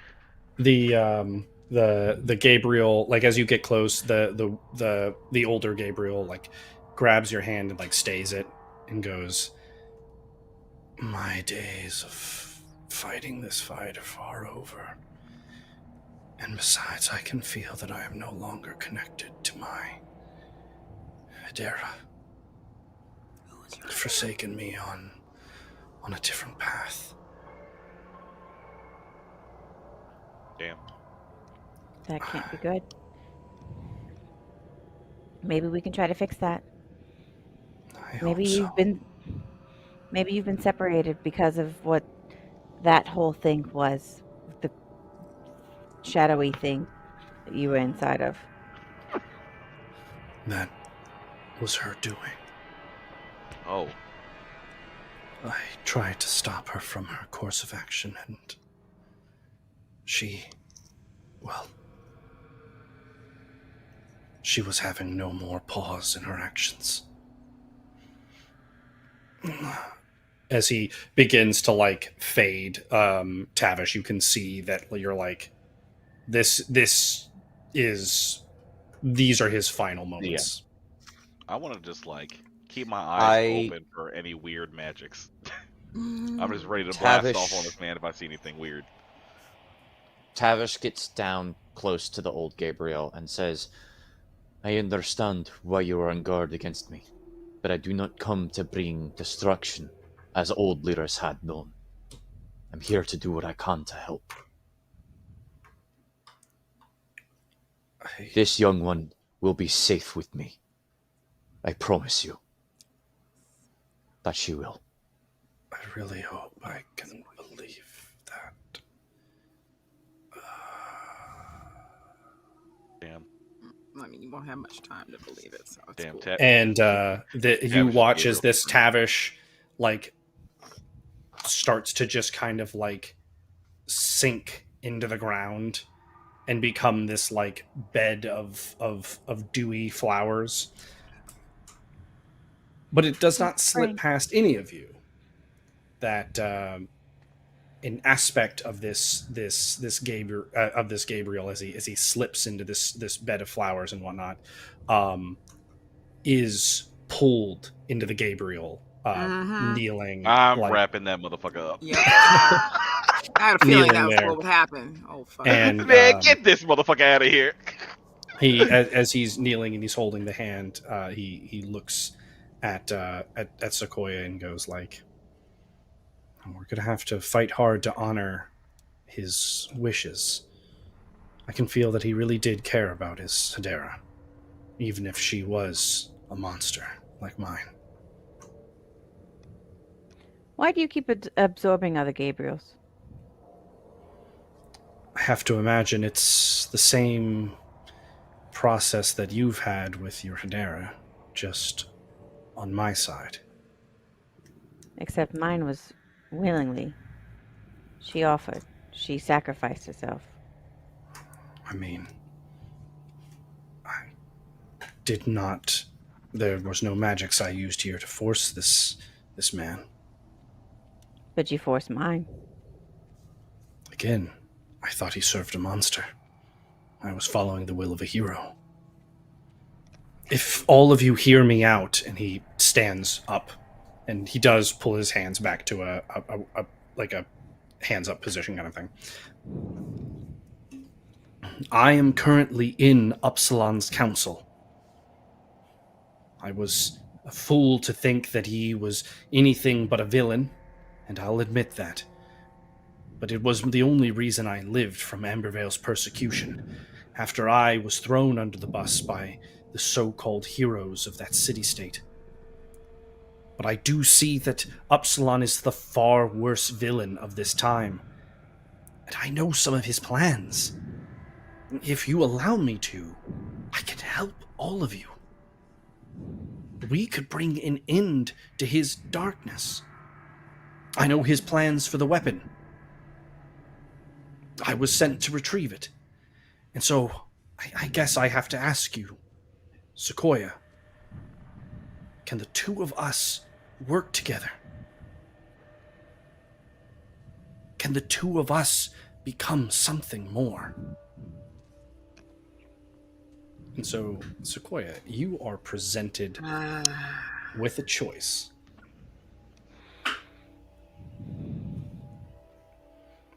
Together, we could be something truly amazing.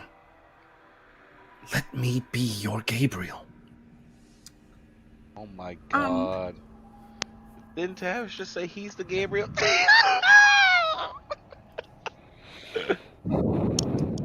I said no such thing. I know. Not I'm just specifically saying, in those you words. talking to the Gabriel though. I was just like, oh wow, he's telling Gabriel that he will protect her. That means he's Gabriel then. That's how it works, right? Oh, yeah. Are you able to still feel the other Gabriels that you absorb? Of course I can. Can I talk to mine? He...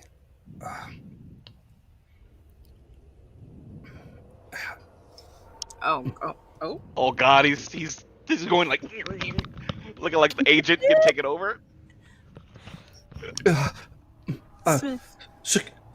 Sequoia? Oh. Gabriel. It's good to hear your voice again. Are you all right? Kind of. No, maybe? I need you to answer me something, okay? I know you've been absorb. You're kind of against your will where you are. What do you know of this one that has you? Can you sense him? Yeah. When he attacked us, after he took you, do you feel any actual aggression or violence from him? Oh, I gotta say, no, I don't. Do you feel he's honest? Do you feel he actually really wants to help? I mean, I guess so, yeah. I need to tell you something else. There are other Haderas, just like other Yus. Yeah? I need to find them all. Do you think he would help me unite all the Haderas? I mean, yeah, I guess I don't see why not. Do you trust him? Would you trust him around me? I mean, I don't see why I wouldn't. Do you think I'd be safe with him? I I'm mean, safe with you. yeah. Everybody like, I don't know. Because I'm over here like...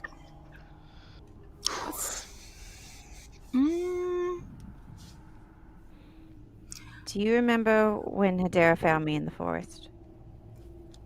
Yeah, of course.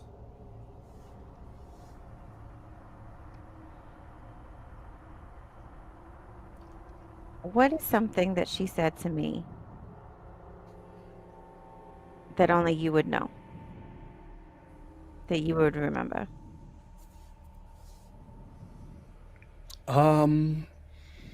Well,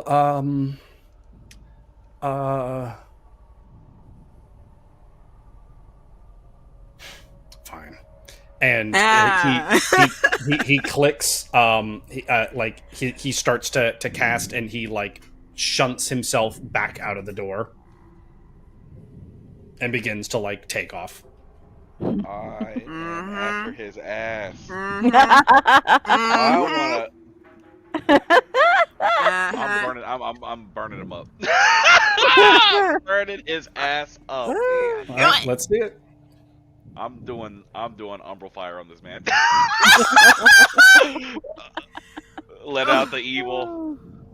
Would you like to mastery that roll? Because you haven't used your faith mastery. You know what, Adam? That sounds like a good idea. All right, let's see it.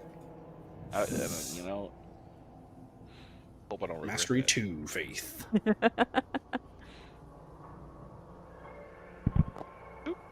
Oh, See, it was better. hey. Yeah, it's way better. It is way better. It is in fact a crit with the +1 crit range.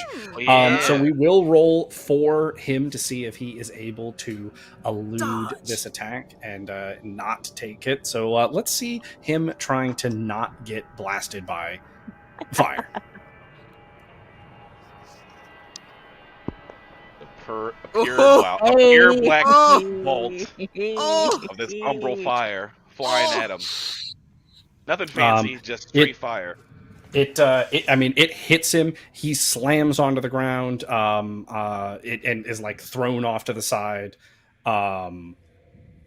He's like burning, and he's like getting the fire off like to the best of his abilities, and he's trying to like get himself up to like keep going, but you can tell like he's like tossed his robe off. He's like dropping gear from himself because of the fire. Ace, go get him. Ace like runs out, Of course. ignites his blade, and like jumps to impale him through the back of the chest. Let's get a roll I didn't for mean to Ace's kill him. attack. Oh You weren't specific. You said Instructions kill. were I know! unclear. He just always Instructions just were tries to unclear. stab people to the back. Gabriel like turns and musters up like what he can to try to escape. So let's see if he can do it. Oh god, we better get over there before Ace just annihilates. Oh, hey, I'll take that. Was that Hello. That wasn't. No. We didn't see that roll happen. what was that? Derek's the only one that saw it. Hold on, hold on. I'm waiting to hear if that was a confirmed roll or not. Okay, no, that it was that is a confirmed roll. I'm taking it. Look, this is from our director. This is from the director. We got that roll.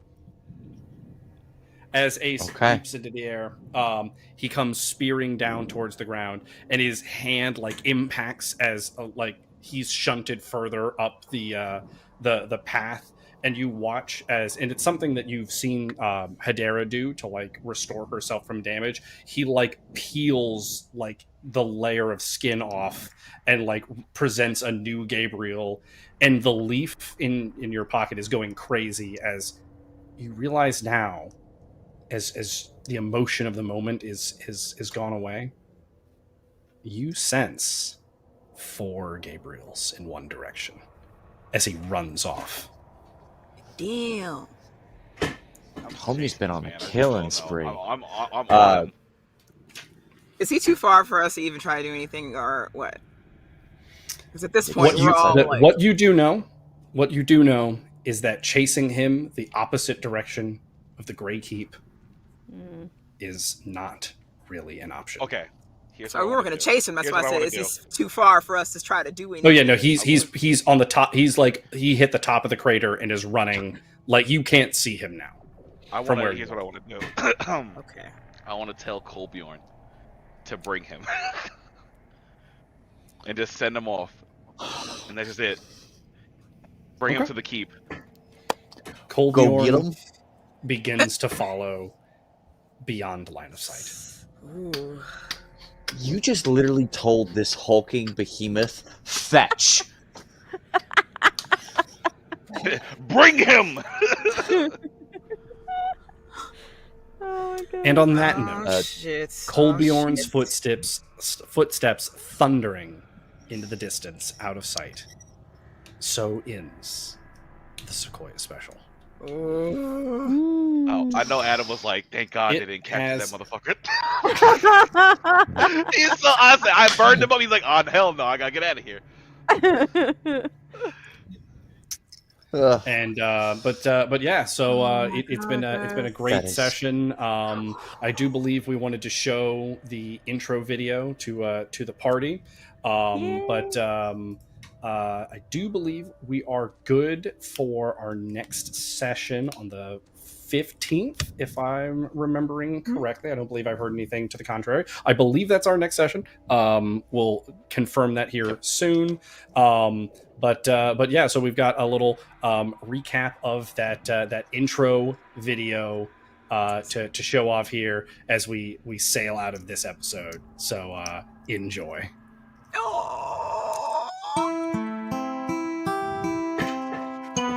I gotta live through this torturous song twice. Oh my god, this song's really amazing. dragging on you. Hurt. This song is amazing.